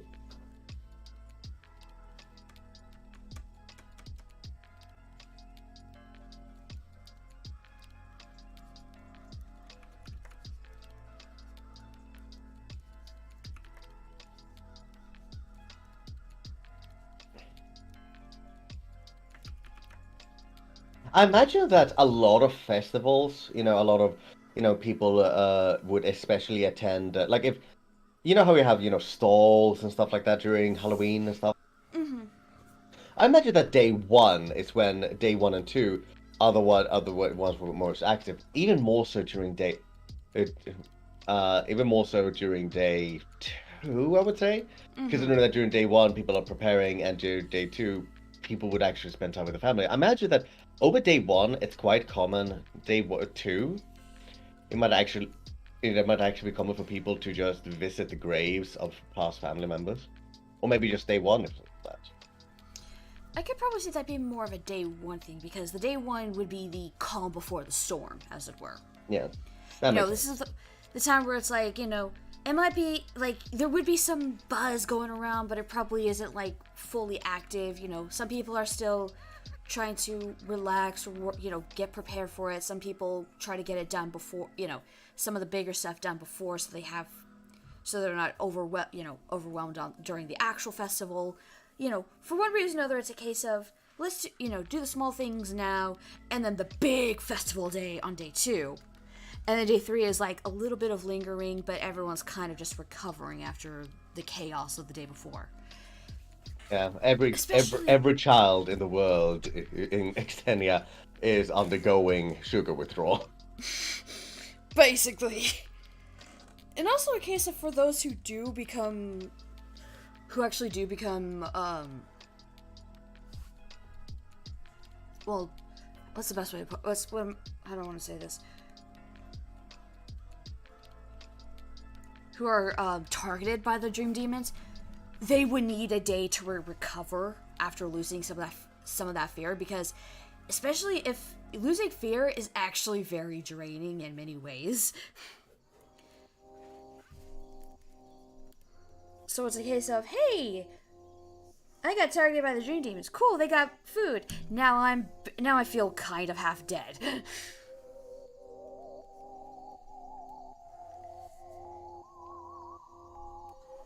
Definitely so. And also because I'm seeing the whole thing of you freaking out, Ken freaking out over mint. Just to clarify, I'm not saying that mint itself. It's more so the smell, the aroma of pepper. Same thing with chocolate. The aroma of chocolate actually calms the nerves. Exactly. Now, does it just settle in your stomach? Probably, but yeah. All right. So we have the first page done. Yay! Yay! All right. All right. We got foods. We've got a rough idea of how this would start. Time to go for the fun stuff with this one. Let's talk traditions. Sounds good. And while you do that,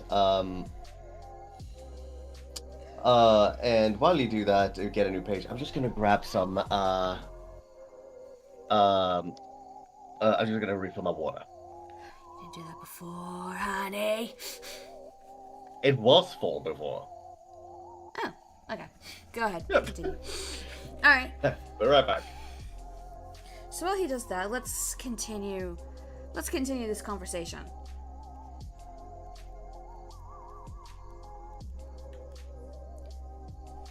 I apologize for my terrible handwriting. So, what are some traditions that you might see in the Festival of Fear?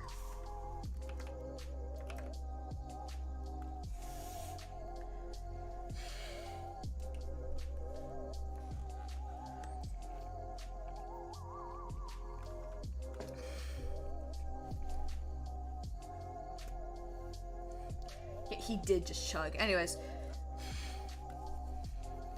What should be some good old traditions with this?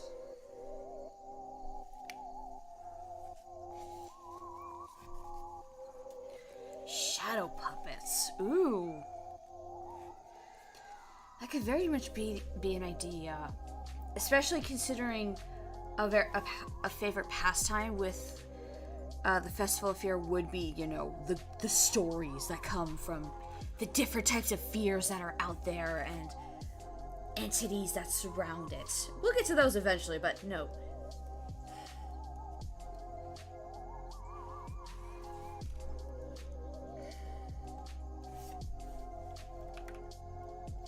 Right, I'm back. Welcome back. Thank you. He returns to hell, where he belongs. Plush critters.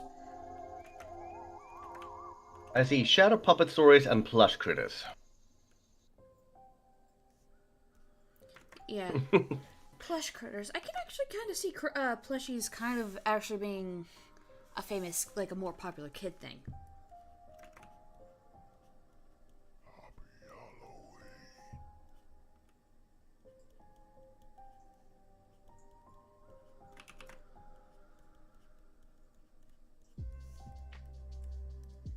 That wouldn't. Shadow puppet shows, plushies, kid traditions. Oh yeah, Scary stories, obviously. Yeah, scary stories are yes one. Yeah. Because what better way to erase fear into someone than to tell them a good scary story? Yeah. Maybe that's a good dreamer tactics. They go around telling stories. Oh no, that's 100% what I could totally see. Let's be honest, Brew would be one hell of a storyteller. Yeah. And they would excel with their fears. Which is why the guy who is the fear of the number 8 has a very difficult time. Burn mint essence sticks to supposedly try to ward off dream demons. Would there actually be another... Again with the mint. No, But yeah. not mint. Incense overall. Like lavender incense? Imagine, because it'd be a scent that, calms someone to make them fall asleep. It helps them fall asleep in a very calming manner, which kind of takes away the fear, for first of all, and second of all, if dream demons could fall asleep and they smelt lavender, they become even more vulnerable. Yeah, like the lavender is there to guide them, to help you fall asleep, also to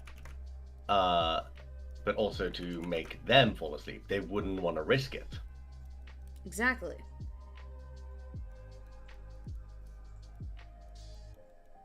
Lavender, sorry.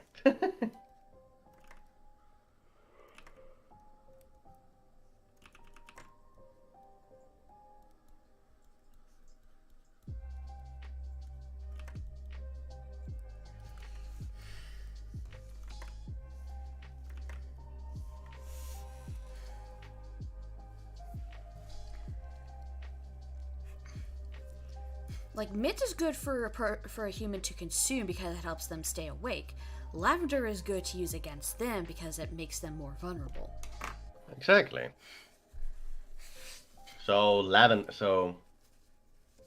maybe lavender products would be quite popular during this time of year, like lavender soap. Yeah, no, lavender would be a very popular thing considering it would be known as like the most popular.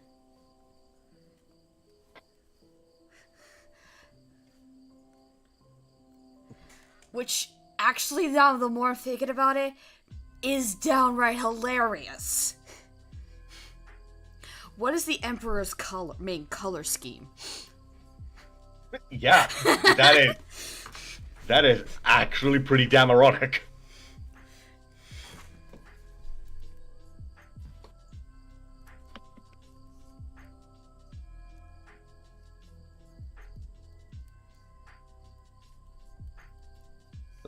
Lavender, yeah, it's going down in the stream history. God damn it! But sorry, Mr. Haunted. Sorry, Mr. Sweet. God damn it! But yeah, I mean, it would make sense, and the ultimate irony is just bloody hilarious. Scare pranks out of the question then. Haunted houses, but they are actually haunted. I imagine in this world, haunted houses would not be a fun activity. It would be a genuine threat. Yeah. Yeah, which actually makes me realize that, let's say hypothetically in this world, like, I think that to them, like if someone was put up let's put up a haunted house, it's like pretending a house is on fire. Like you just don't do that stuff. Granted, the only ones I could see that actually do it, like probably do it and be safely, would be demon hunters. Although that's not that actually could be something that they possibly might do, is like haunted houses do exist, but they're regulated haunted houses. That would make sense. Because I could imagine, considering how this world is, getting a haunted house up without, without legal ramifications to try and, make sure it's running properly, would actually get you in a heap load of trouble.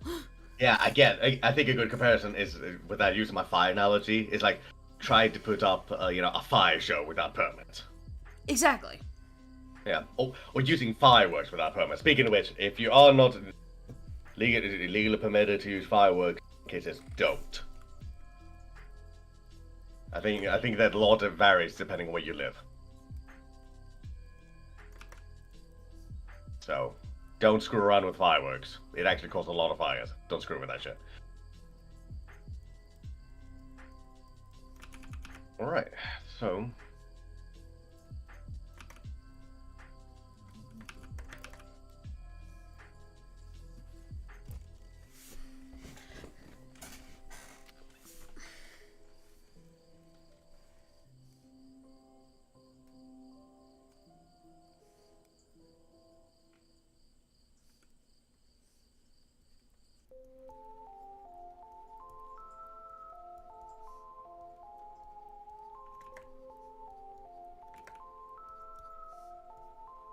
And Royal Fanatic said, Legasp lavender flavored mint.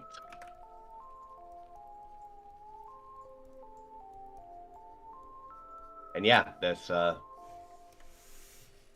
likely, and yeah, like Ken says, they're likely, they're likely Oh, real. yeah, there is. Anyways. I've never seen it, but I wouldn't be surprised. Probably not a corn maze, because...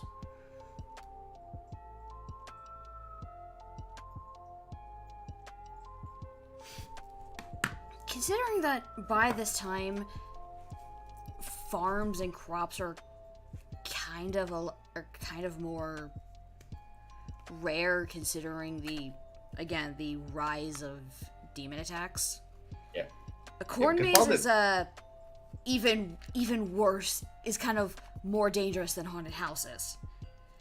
Yeah, correct me if I'm wrong, honey, but like during this time, while this takes place in a medieval setting, maybe if we say medieval, it's more into say Renaissance medieval. Yeah, it's more Renaissance medieval. Yeah, not the Dark Ages, more Renaissance. So, and with that in mind, and in a world, well, technology has improved and stuff like that, but also considering that this is a world where a constant war against demonic abominations is constantly happening 24 hours every day around the clock for years, and it has been using something that's gonna waste crops. That's a no-go. That is a no-go. And not ideal. Okay, right, also, okay, idea. What of the haunted house green demons themselves? If it would be a holiday, they could blend in.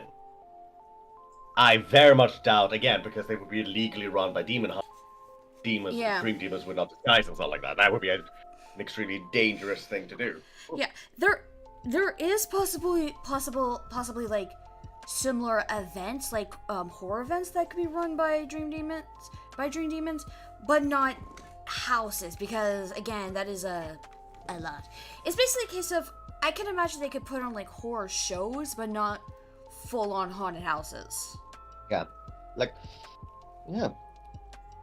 And that leads us to other things let's talk about Halloween, not Halloween, festival of fear centered shows and stories afterwards. We'll get to that. But we'll get to that soon.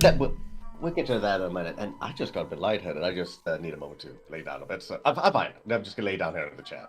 So. I am concerned, honey. I'm not concerned for you. I'm fine. I think I just need a moment. Okay.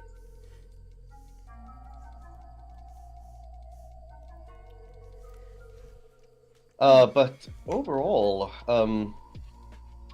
just drink plenty of fluids and just take it easy.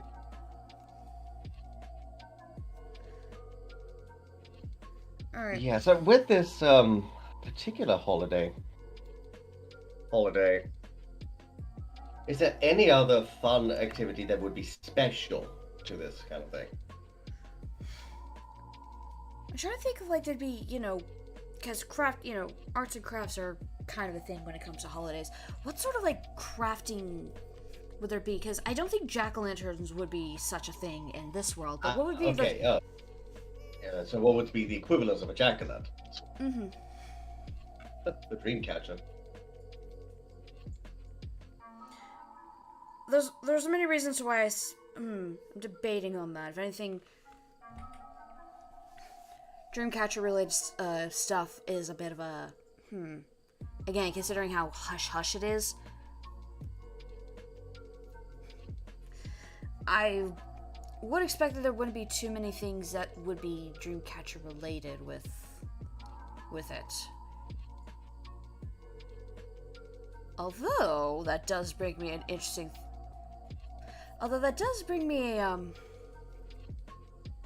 bring up a very interesting idea, and Mackenzie just brought it up.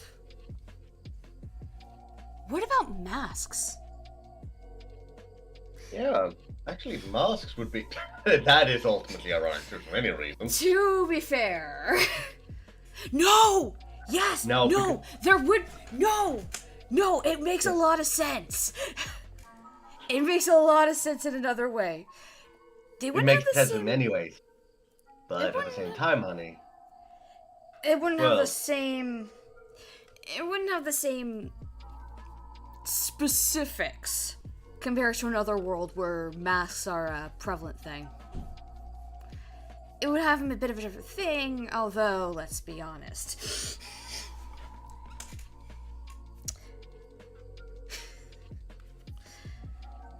That would still be a case of, Yeah, no, we're putting down mask making as a tradition, because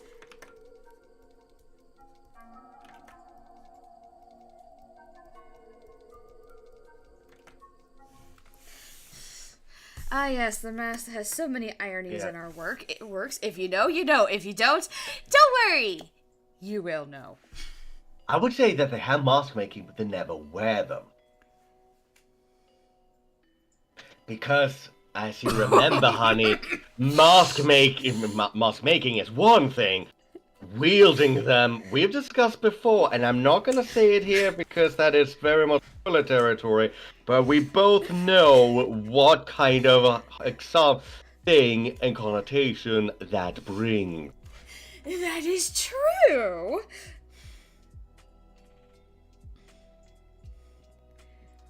Although there's a thought, I'm having a thought, and that actually is kind of horrifying. Alright. While you're formulating that a little bit. Gee, it's almost like...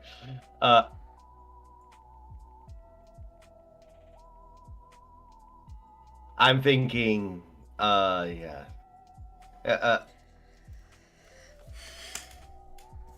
That would ultimately be ironic. So you're saying that they are warding off on the thing, but ironically, but the irony is... Because wearing them would consider to be taboo for a variety of reasons, and also, mask would be a different type of ward. Again, if you know, you know. If you don't, don't worry about it. Yeah, you're safe in not knowing about it.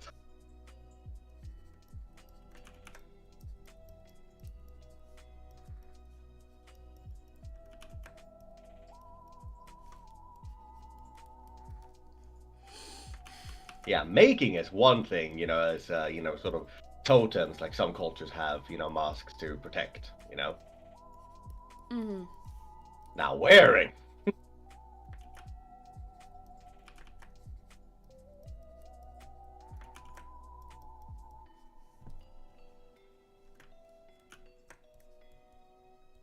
Now, would it keep Dream Teamers out?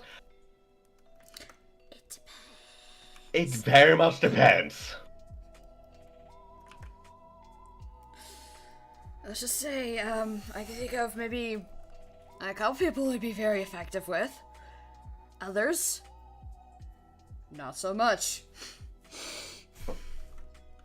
Yeah, like, in that case, the mask is the last thing you want to correct.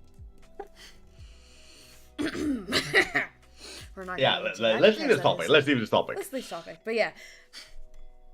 Alright, in that case, masks would definitely be a bit of a prevalent thing. Not necessarily in the most popular thing, but it would be fun to wear, I was about to say to wear them, but I'm like, no, to make them. Be a fun thing to do to make them because it's creative. Yeah. With that, I think that when people, the thing is, when I think that people dress up, if they do dress up a bit, for this holiday, they don't ever wear masks. Mm-hmm. That's a fun thing. That's a fun thing. Is a case of would they dress up? I would say yes. I think they might dress up, maybe in hoods and stuff like that. Maybe a traditional demon fighter as well.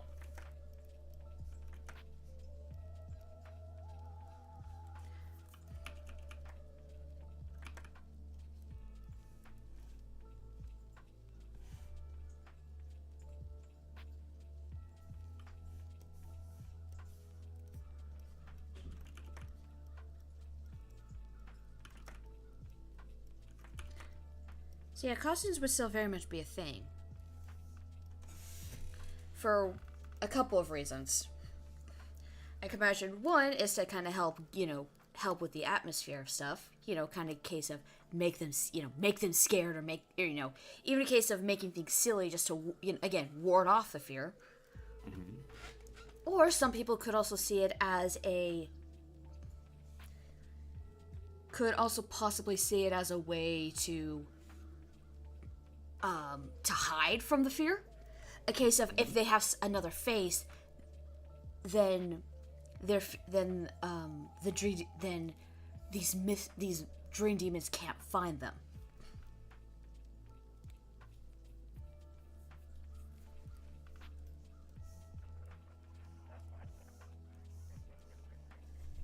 Makes sense. In other words, it's essentially a way for them. Sorry about that. Essentially, it's a way for them to disguise, to hide from the evil spirits. Kev says doll making / modify. Maybe I say that to piss off. No. No, it wouldn't be, but I do appreciate the effort to piss her off. Exactly.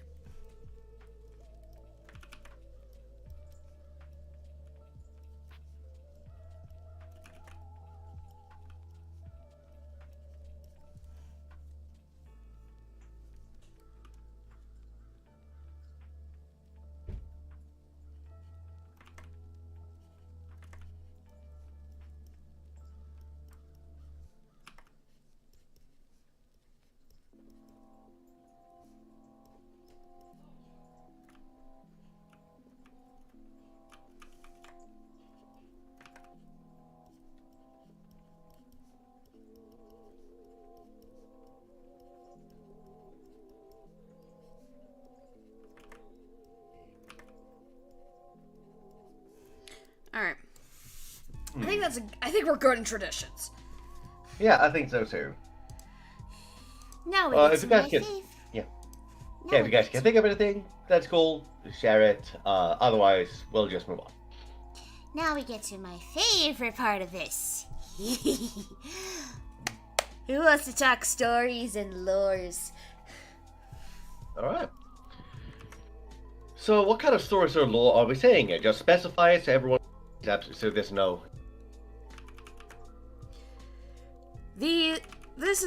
This is basically where we're gonna get a bunch of ghost stories. We're gonna get the spooky stuff. This is where people do to set up the scary atmosphere to get people scared, or even the possibility of the myths of the dream demons.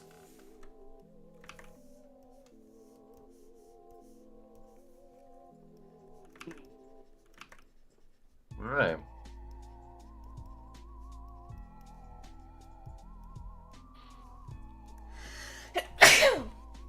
I can think a couple at the top of my head because I've been coming up with possible myths and legends based on different fears.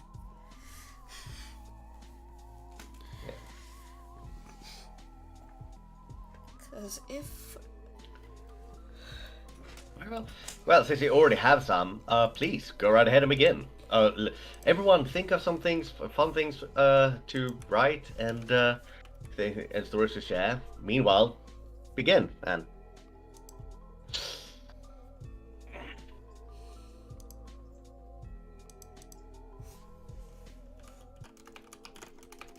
I'm looking for something. Give me a quick second.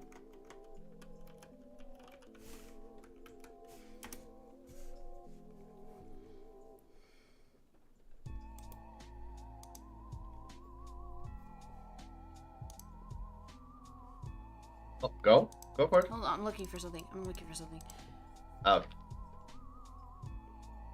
Ah, here we go. Ah, yes, that's what it was. Alright.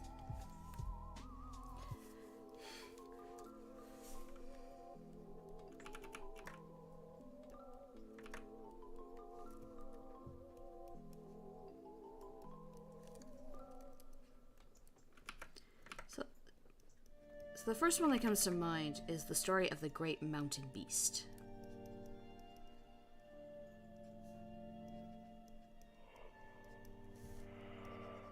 The story of this very large, very large creature that stumbles through through forests and mountains, looking to dive into his next meal. Usually targeting those poor souls who just happen to come across his isolated home.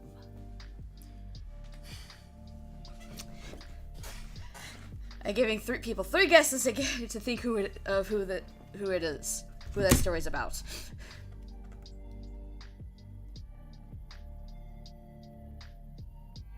I think I should know, but I'm having a dub moment. No, valid. You're fair. You're fine.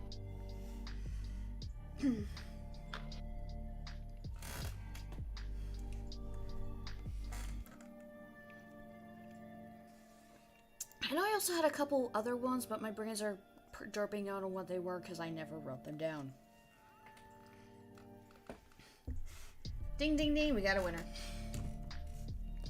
Children stop being terrified at night if a plush is with them that can only make strong.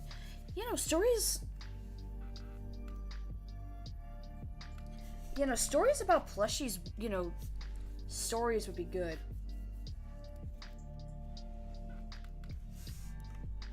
I'm gonna move my thing a bit because it's getting in the way. Alright. There we go. So, right, maybe something that tells someone some carpet.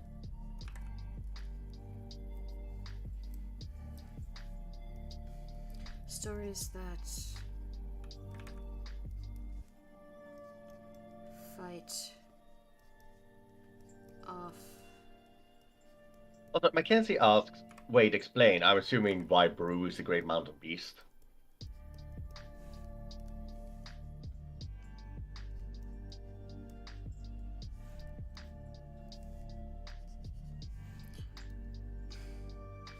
Because the story of the Great Mountain Beast is this sort of shadow beast, like feral beastly thing.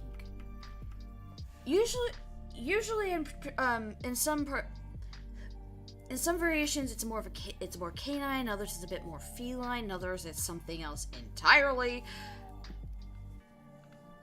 It kind of a case of this large feral monster that just roams through multiple mountains.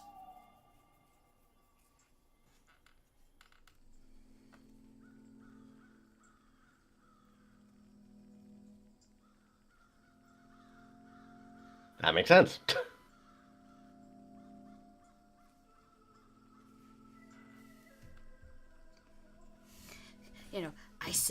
I mentioned isolated, and people who know are just like, oh. Yeah, I was sure. It's like, that's the only hint that people would get for those who know. Yeah.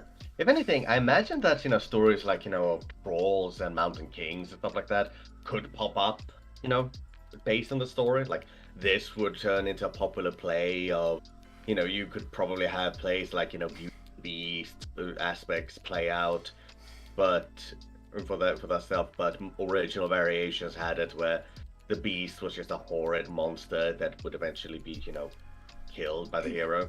Funny enough, I've actually been thinking about this a bit as well. A popular Brutimus tale actually did start out as a Festival of Fear story. The story of the Ice King. Originally, like, the original versions of it were a lot scarier, but due to a lot of other things, it kind of molded into a very heartwarming story.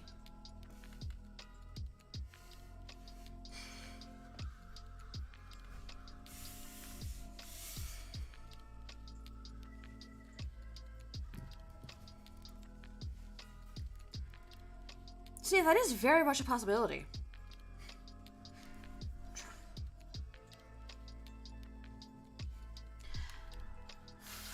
I'm also trying to think of, like, the myths of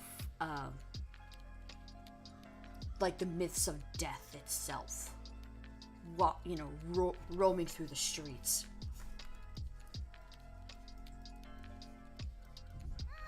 Whenever he's seen illness is about to come. Mm-hmm. The sort of like, oh, Death's a messenger. That's what it was. The fact that this entity that just reeks of death, walking through the waking world, and seeing him or him just appearing is an omen for disaster to come. Exactly. Oh, here I thought of a little spooky story for this. Like, I'm sure this is pretty much similar, but here's the thing. At one point, there was a man who saw the Death's messenger, taking pity on the frail, frail-looking man. He invited him and treated him to a simple dish of rice. Death's messenger, taken away by this, offered him one simple request. A simple power, and the farmer asked simply to be capable of seeing when people were about to die. Death's messenger, that he was capable of healing people who were close to death. Death's messenger agreed, but warned him, never heal anyone who was close, who you see, whenever you see me near them, never heal them. For their time has come, and you cannot stop what is fated to happen. And so the farmer would heal people all over, but when his beloved fell ill, and as she was dying, he saw Death's messenger standing by her bed. This madly in love, the farmer decided to defy the warning, and healed his beloved. His beloved seemed okay, but Death's messenger pulled him away and told now he shall suffer her fate instead. For the penalty of defying Death's message. The farmer asked mercy, and that he couldn't live without her. Death's messenger decided to simply nod and passed on the message of his patron onwards, and both lovers died shortly after, forever united in death.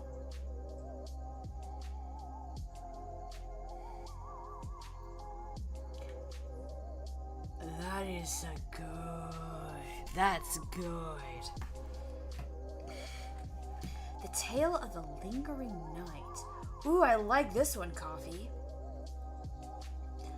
A full day where there was no sunlight, no stars, no moon, nothing to show the light. Nothing but Considering that darkness. the day light is connected, sunlight is connected with, is considered sort of, I imagine that some demons are weak against sunlight even. Few. but maybe some of them are. There are a couple that would be, and yeah, no, with the story, the fear of the dark, 100%. Oh yeah.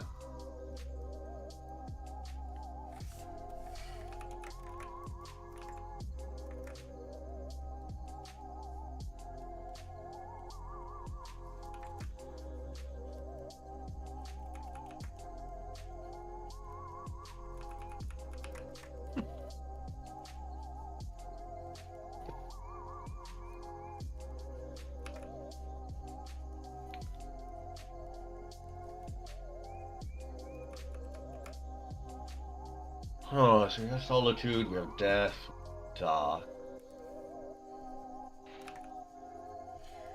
I know I also had one for Little Miss for Miss Fear of Fire, but I can't remember what the story I gave her was, and I'm mad. Maybe something akin to, um, essentially a beautiful woman who was beloved by many for her beauty and kindness, met a horrible fate at a queen who was jealous of her. Before she was saved, she was trapped in a house and burned, her skin charred black. The golden hair she was renowned for. Now she's a burn, walking carcass, constantly burning pain,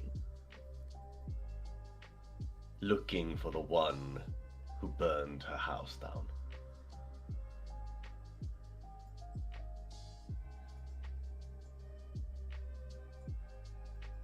The story of the Ashen Woman.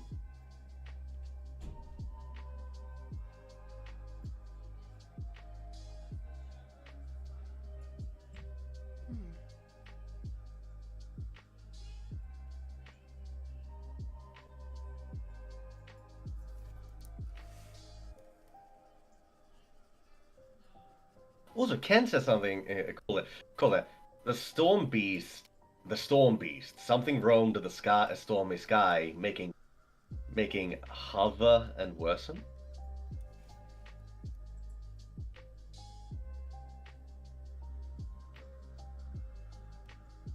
I imagine that you're talking about thunder stuff like that. So yeah. Yeah, astrophobia, sphere storms. Exactly. What about one of monsters in children's rooms for the child drinking?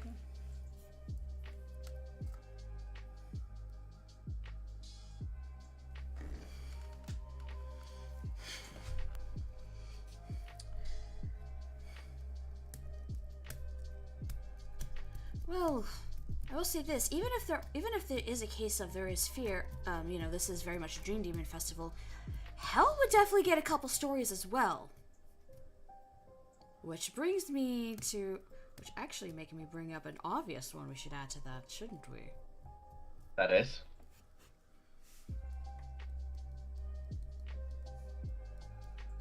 Considering.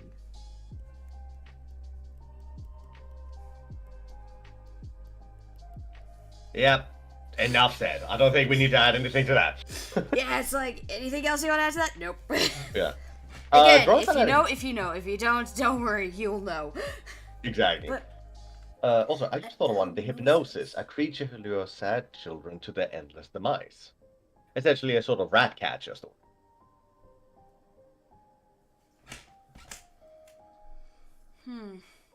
Either rat catcher or hypno. Take your pick. You know what? You know what actually makes it sad? I could definitely see that for the fear of sleep. And for those who don't know, the fear of sleep is a literal child. Huh. Yeah. Gresham, you dick. Wait. Right? Bruh. No, I'm joking. I know that's your inner self coming out. Yeah. You hired as one, you dick. Sorry. But yeah, no, so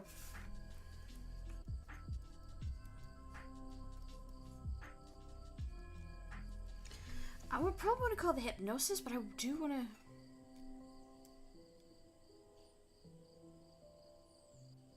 Trying to think of a name. What would be a good name for this? The child for the fear of sleep. Like what for the story for the myths? Myths of the sleepless one.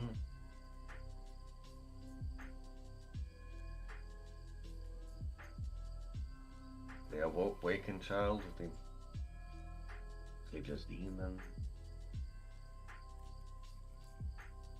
Yeah, if I think he helped the bean, I was like, yeah, considering... Yeah, he did. I actually like Sleepless Child. Just the Sleepless Child. Simple as that.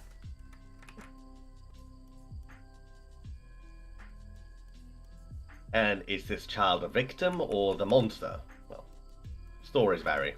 Exactly.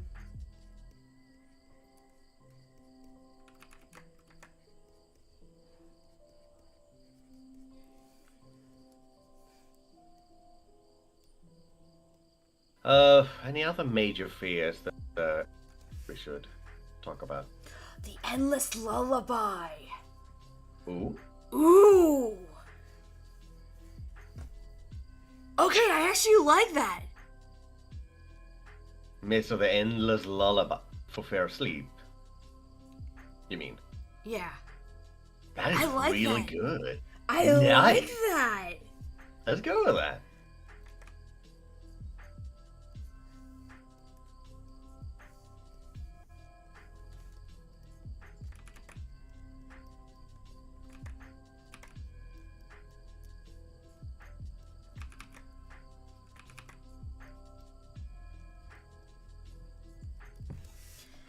Oh, I like that. I like that a lot.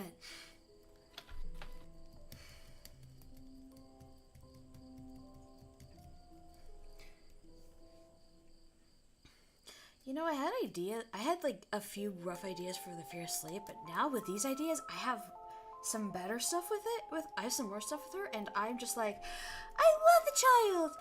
Oh, I'm so sorry, baby. Yep.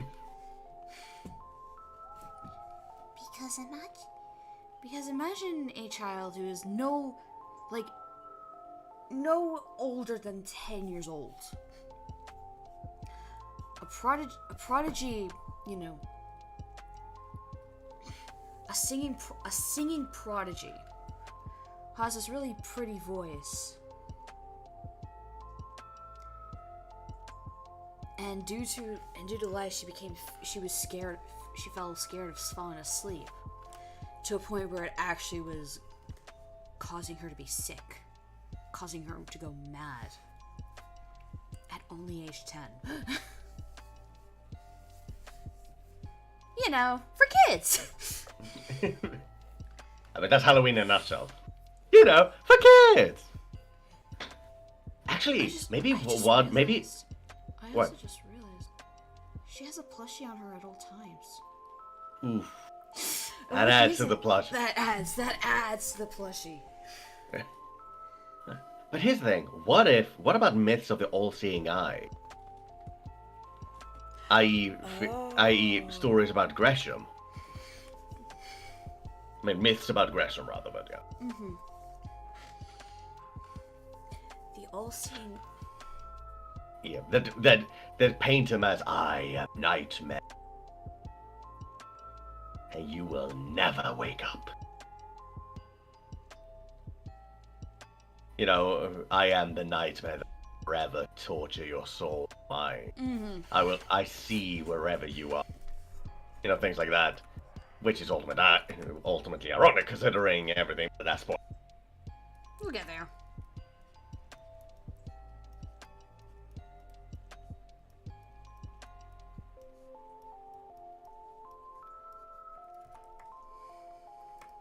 Stories of snakes being protected by spiders.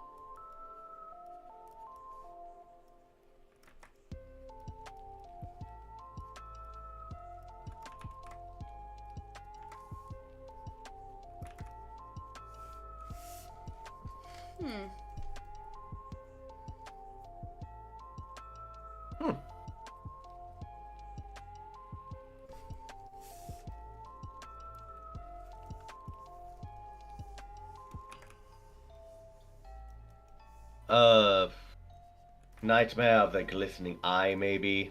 It's an eye, eyes that are seen in the dark, that have no source behind them. Yep. The awoken eye. You know what I speak of. A great eye, lidless, wreathed in flames. Gosh dang it, honey. It was right there! Valid, but still.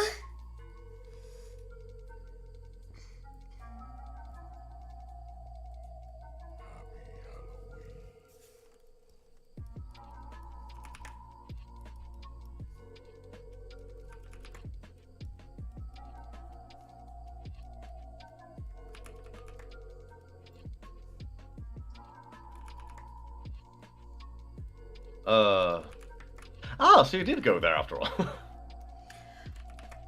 Might be a case of the Ashen Woman has like 1,000 stories because nobody knows like the true, and there's not really like a true origin to the stories. It's just that they're like there are multiple versions of the story that has this one name. Yeah. That makes sense.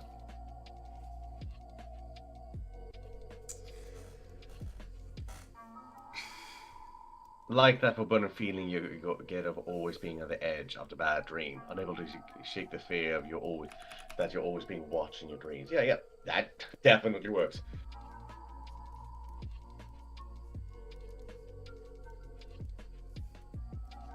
Midst of the hand. The hands of sins. Yeah, that makes sense. Yeah. Because again, hell would definitely have a few horror stories of their own. And considering. Oh, here's an idea that I think might be popular. The stories of that also feeds into the fear of dream demons, to souls and nightmares and fears. What if there's a story like a spooky story of souls of heroes coming back from the grave, coming back from the dead, and killing innocents. Hey, Ninja. Oh, Ninja joined us. Hello.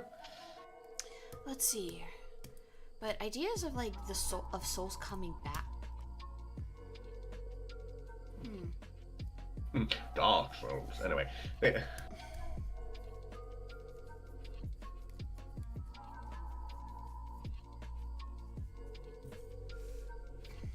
I mean, considering that if this started out as aid and also to ward off the dreamers, having one of those kind of stories would make sense. That is true. Yeah, I mean, that premise alone isn't much to go with, but, something, or maybe it is, but just something to kick off the everything.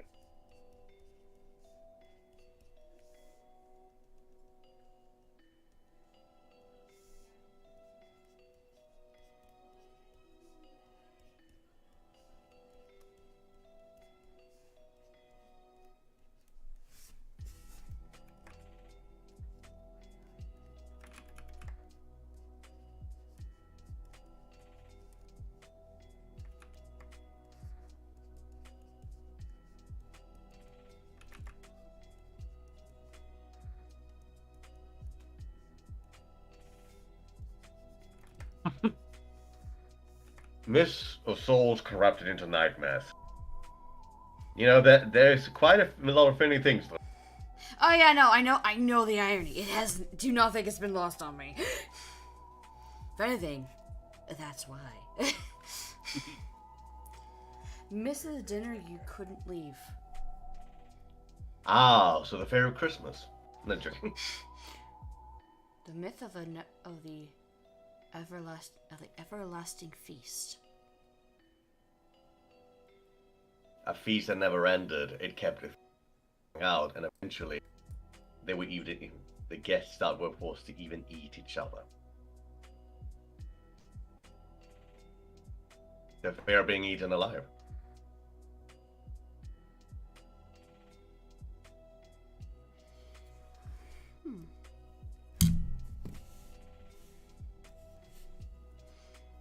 Also known as the fear of gluttony. Also known as the fear of McDonald's. Yes.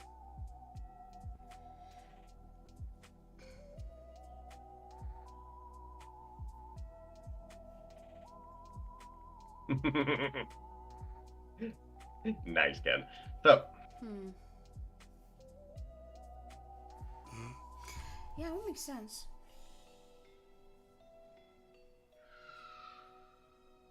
maybe just write that myths of everlasting feast. Or stories of the everlasting feast.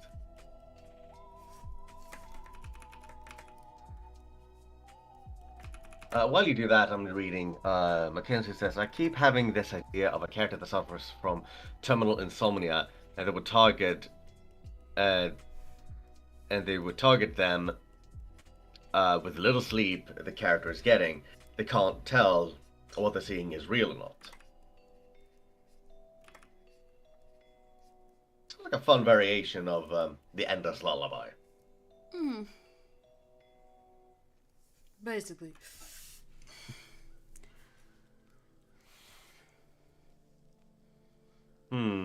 What other stories? I think there is a question like, I think that we're not lacking stories, there's just so many of them. Because I'm trying to think of, I'm also trying to think of like which ones would be would actually be prevalent, because not all dream demons would kind of be coming out. There's usually specifics that come out, which is why, you know, like the Ashen Woman, the Death's Messenger, and the Great Mountain Beast are like very popular ones, because those three are very active in the waking world. Yeah. The Endless Lullaby is another popular one because of how active she is. Mm-hmm. Which is why, you know, the Awoken Eye or the Nightmare would be very different from, would actually be kind of very different from how Gresham actually is, because Gresham almost never leaves the dream realm. Yeah. He doesn't ever threaten anyone. I think if anything, I suspect it's a story that started, you know, spreading around the first time he was seen. Mm-hmm. And he just survived as long, like, you know, like how Greek myths have, survived all these years. Mm-hmm. There's probably like 1,000. There's like probably 1 billion variations of the Nightmare of the Awoken Eye. Yeah. Or, you know, or similar ones. Yeah. Anything with dolls. I don't like mannequins. Yeah, no, considering the timeline, yeah, no, there would be some doll related myths. Oh, all right. That's pretty neat.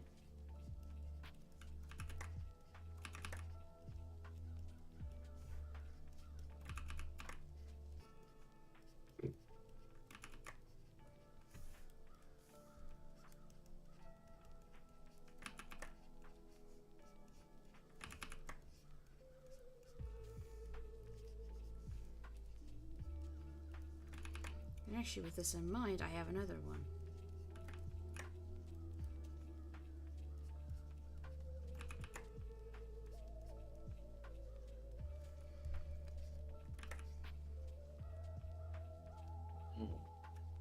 Stories of the Living Doll, story of Hell's Carnival.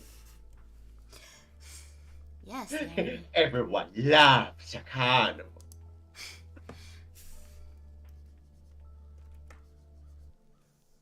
I know this is not the improv stream, but I couldn't help it myself. No, valid.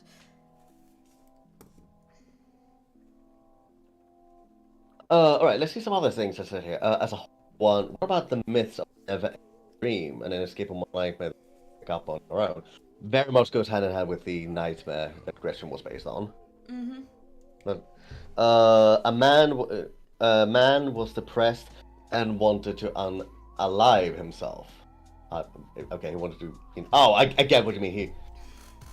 He wanted to, not be around anymore, and he then tries to kill himself, but then stops when he realizes we all die and tries to stay alive. Maybe like a Sure. positive version of Death's Messenger. Lazarus is looking at him like, I wish I had that.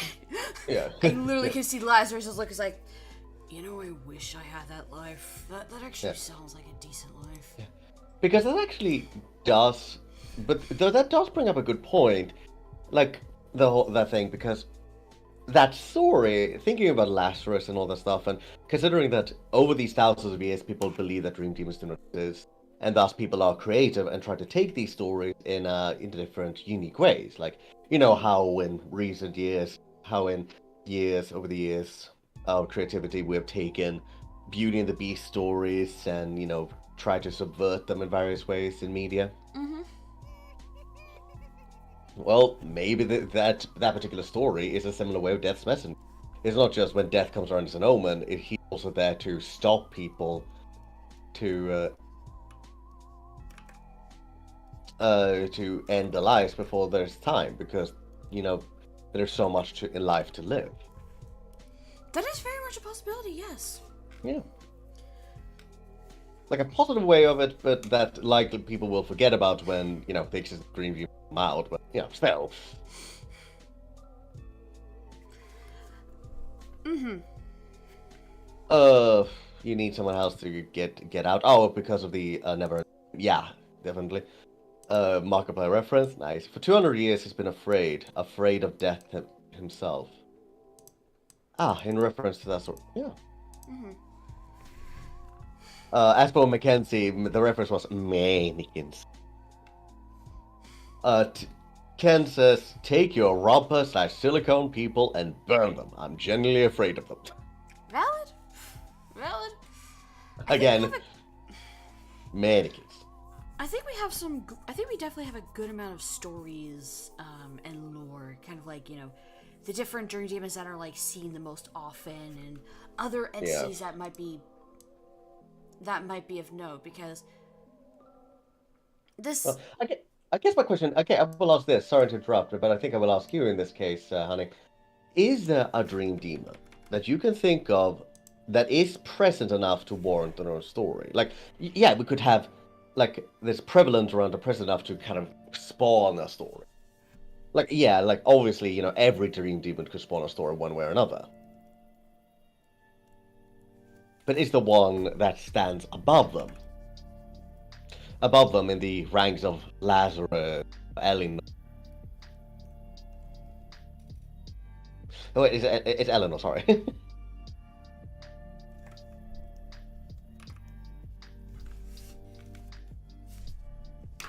Because we have Brew, we have Lazarus, we have Eleanor. We even have Gresham. And the little bean of endless sleep, but Yeah, I put an extra star next to it. Ah, there are more stories around the little guy. Because because you're gonna get this, honey, but stories of the Great Mountain Beast. There's also a lot of variations that go into him, to this thing being something more reptilian and even more bird-like.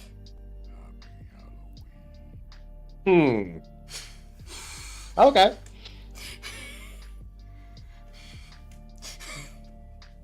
Alright. Cool. Cool.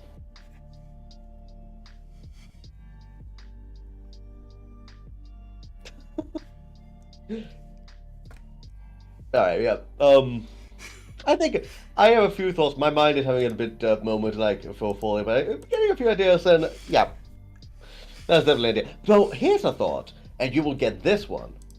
The story of the ghostly convict.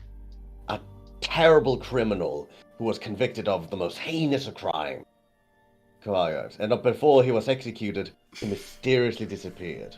I was going to say the story of the living dead man. That also works. We are thinking the same story, yeah? Yes. Right.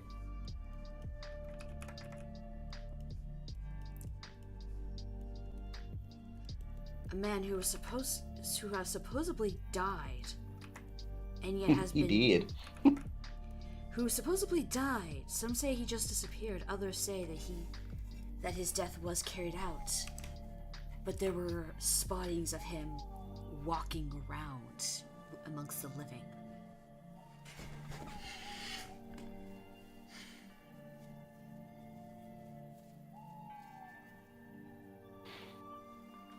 I think we have enough stories. I think we do. Yeah. Alright. Oh, just gonna check if there's anything else written. Yeah. Fear of the government. Alright. I think one more thing I do want to do, because it is kind of tradition. are popular symbols. This is easy to do. This one can probably will not take us half an hour. But we're gonna kind of wrap up with symbols and then. Yeah, let's do a couple symbols and then wrap it up. So we have the dream. We have the all-seeing eye. See, I think that if anything, I can actually see that the Gresham's symbol, I had a way of gonna put it and I forgot, but The literal four eyes. yeah. The literal four eyes could have come from this. Yeah. Yeah, like you say the all-seeing eye or something else. But... There's probably a better name for it. I'll figure it out eventually, but that'll have to be another time because we are. Yeah, Illuminati. No. Ah, yes, the Illuminati. Also known as Bill Cipher. Anyway, yeah. So what are the symbols? Like the dream catcher again? Oh yeah, with plushie.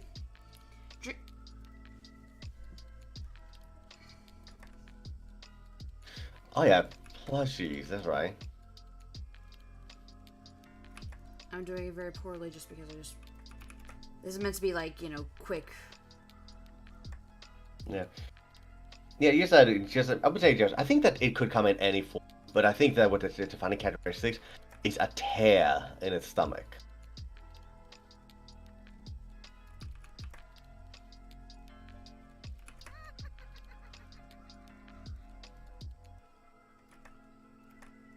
Imagine if Teddy had not a. Imagine that Teddy had a tear, but not in his body, but in his mind. Case of the.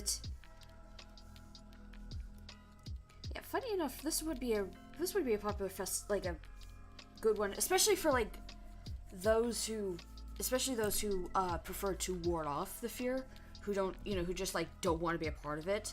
For them, this is like their safety. What else would be associated with it? Actually, we never decided what is the equivalence of the jack-o'-lantern. The masks, technically. Oh yeah, the mask. Technically, that makes sense.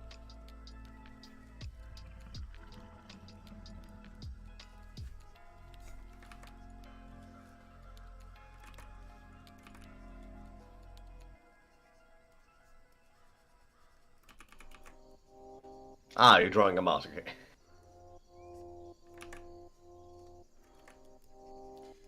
Let me make this part a bit better.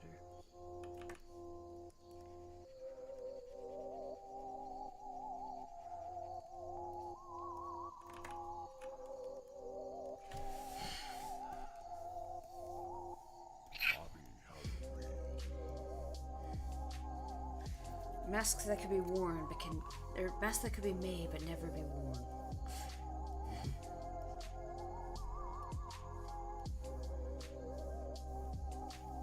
I don't know what other symbols there is. Actually, I'm kind of drawing a blank here.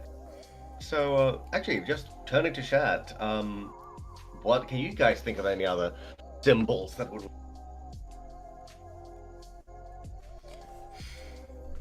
Well, drawing upon some of the. Any myths and stories. Yeah, again, I'm not. As a music note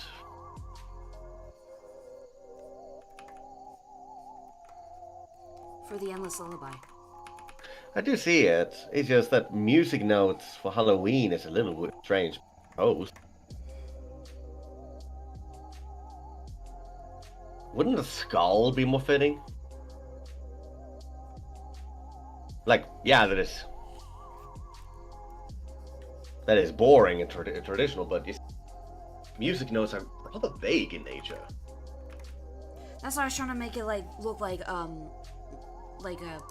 hypnosis with the Oh, okay, yeah. All right, fair enough.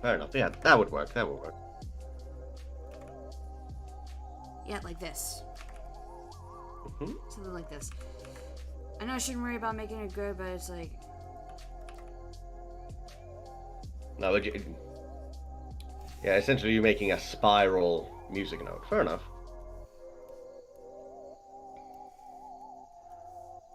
Yeah. The point is wasn't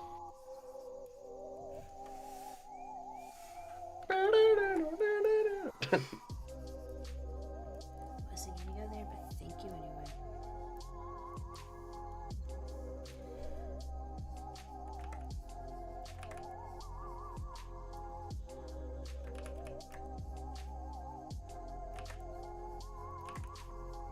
Yeah, honey, you're getting stuck. I know, I am. I hate it. I'm mad at myself for it, but anyways. Yeah.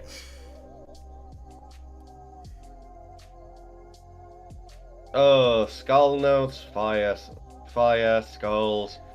I can send you a photo for a symbol I thought on Discord. I would prefer not if you do. If you do want to put it in the fan server. I'll take a look at it afterwards. Also, as a funny point, you said dream demons make people feel drained, eating the fear. They must have been having fun with me over the years, though. Hi, I'm their #1 target. Yeah. Eventually, they all come to us. And depending on where we are in life, they always suck us dry. I did not mean for it to come out like that. I am so sorry. Corner. Yeah, I was thinking vampires, but yeah. Sorry. Pat. What's the best way to draw? Actually, what's the best way to draw lavender for this? Because yeah.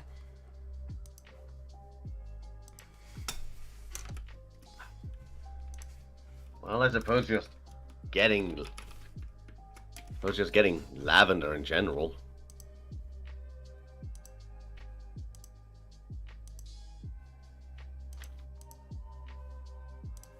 Now, I mean, lavender has a very distinct look to it.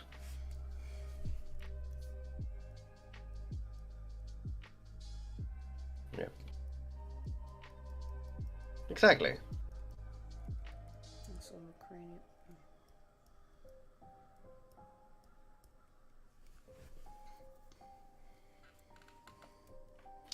No promises, coffee. No promises. But, so... Get another symbol used more for warding. Exactly. Actually, here's a fun way to put between the two. Yeah. Oh, by the way, question. Why did you not do the, that also makes sense, yeah. Question, why did you not do the dream catcher then? Why,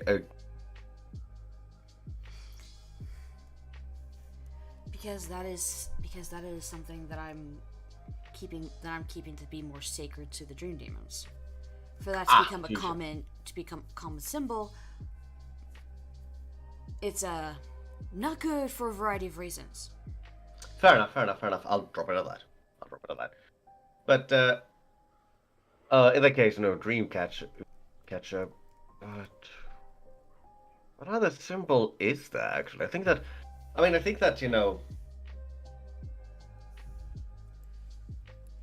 aside from just fire, skulls and fire and stuff, relatively generic things for Halloween, also fitting, but I think aside from that, is there any special symbol? Because I can't think of any.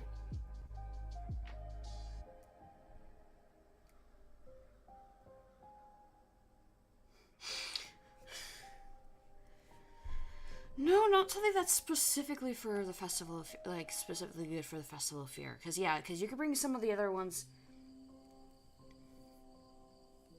that could be good for... Hence said snakes, and that is funny for a variety of reasons, but,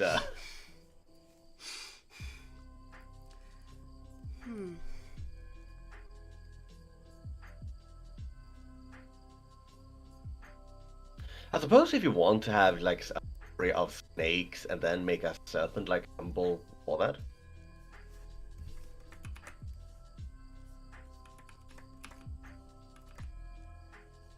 Oh, okay, what are you trying to draw here?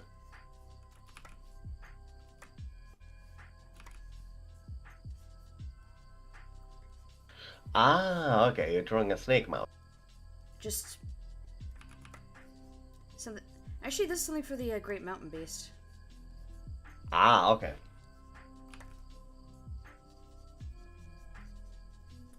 Again, this is very quick. I'll worry about... Yeah, look, we're not making details here.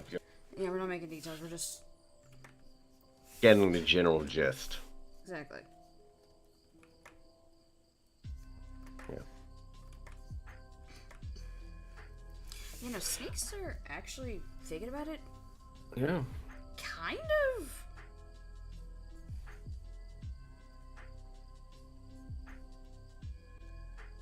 I suppose that mouth could both be a mountain beast, it could also be a serpent.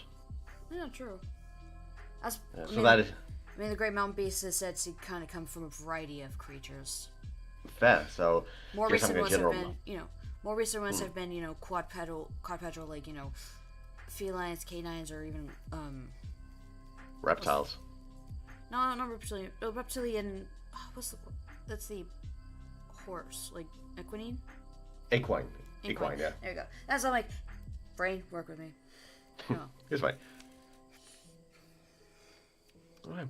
But, again, I cannot think of any other symbol. I mean, again, I think that, is there a general symbol for fear?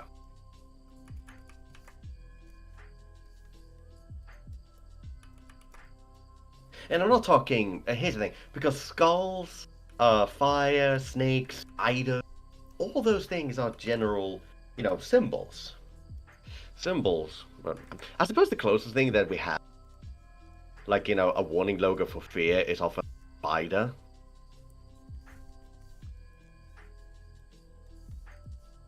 But aside from that...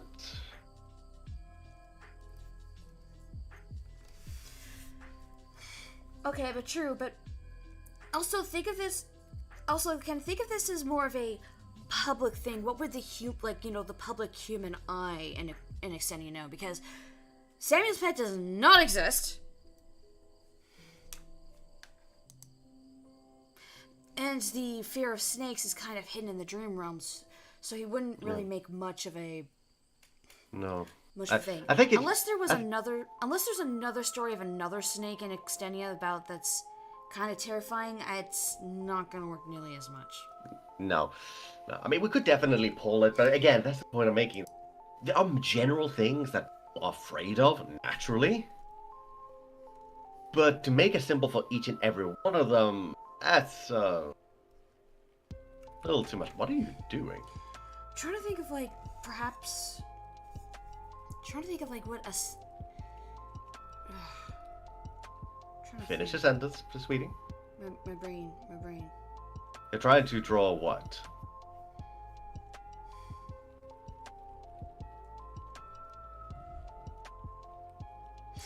Something that could be considered more like a rune.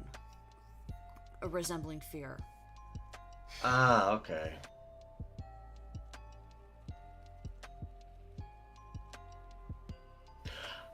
Just write down rune resembling fear for now.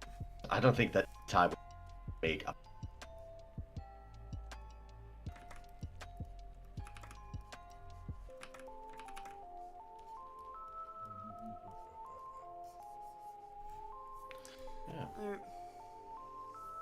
Because I imagine, there would be something...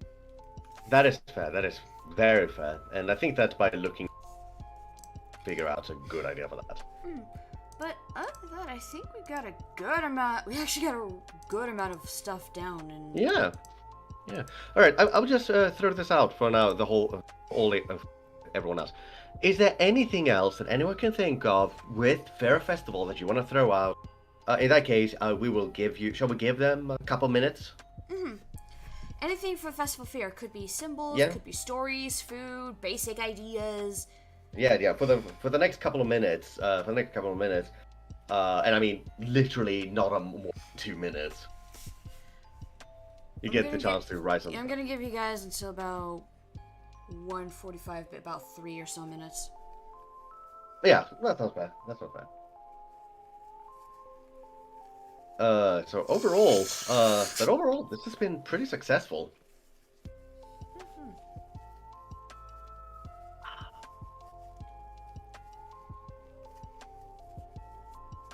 And question though, why do you still have the dream there?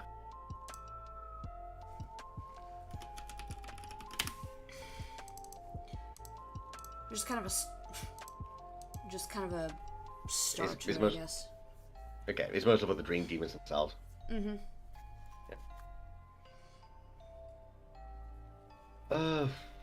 I've seen scaring others appearing a lot. That is, yeah. I mean, we do scare each other, and I do think that with all this in mind, that still happens. It's just something that happens in these kind of. It's a festival of fear. It would be weird if people didn't scare each other. Exactly. It's like it's kind of comes with the territory with the name. Yeah, it's like if it was forbidden, like you should never scare anyone. Excuse me.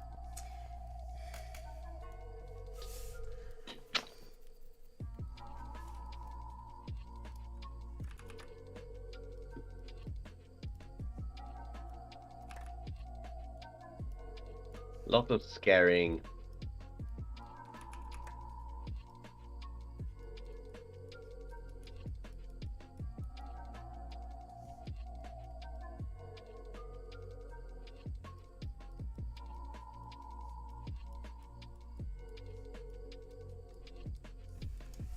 Some traditions just keep scares away. Yeah, I mean, Yeah, it's kind of like just to put it down, just be.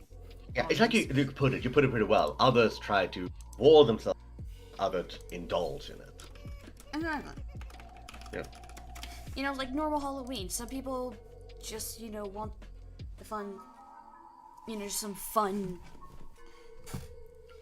Some of the fun scares. Others are just like, nah, I just want to be safe. Please keep them away. Yeah. Even if those movies are terrible with terrible editing and does not source material, move. Honey. As a twist on trick or treating, what about if people exchange things with each other, eat, but they don't know what the flavor is? So it could be sweet, spicy, salty, etc. That's a fun little quirk.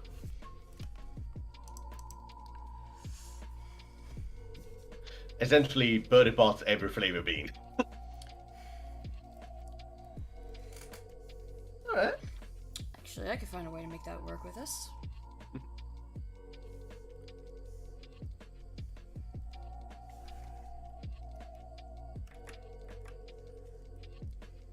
What? Alright, let's see. Treat, exchange.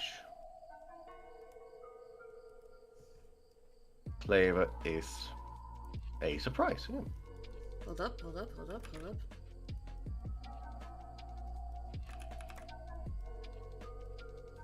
Fear of the unknown. Oh, that's fun. Yeah, that's good. Like a fun little thing that's like, alright, not all of them has to be like 100% scary. Something a bit more mild for those who. Yeah, that is light. I like that. I like that a lot. That's actually a really nice one. Coffee. Yeah, that's a nice way to wrap this up. I would. Yeah. Right. But about our own horror story. Yeah. All right. But I think that with that, we're done with this. Yeah. Yeah, I think this is it. Yeah. Right. Well. Yeah, I think this is. Give people a couple, maybe another minute or so just to type things because I know. Fair enough. So to be fair, while there is So. Fear of death? We already have a fear. There is already a fear of death. He's actually one of the main characters. Yes, so we're done with that. But fear of death, yeah.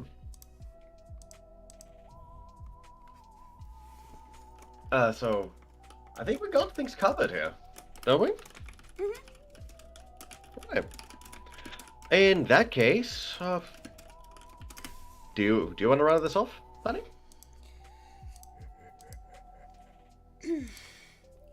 Alright, yeah, I think with that, if there's nothing else, then we can end it up here. I'm not sure if I will post this publicly, possibly, just to... Might be fun to do just because, but... With that all said... Yeah. But the choice is yours in the end. Neat. And if you guys come with ideas before, for those in the KMS Discord server, you could put those there. If not, go and join us in the description. Please Embrace the chaos and join us. We have a lot of fun messing with each other. But with all that said and done, because we have nothing else to do. exactly. Thank you everyone so much for watching. If you liked what you see, please make sure to like, comment, subscribe, hit that notification bell so you can see when we post our next video or do our next stream, stream like this. And hope you guys had a lot, and I just hope you guys had a lot of fun. So, thank you all again for joining, and we'll see y'all next time. This has been Angelina, And I'm Albert Kreuger. and we'll see you guys next time. Bye. Bye. Halloween. Happy Festival of Fear.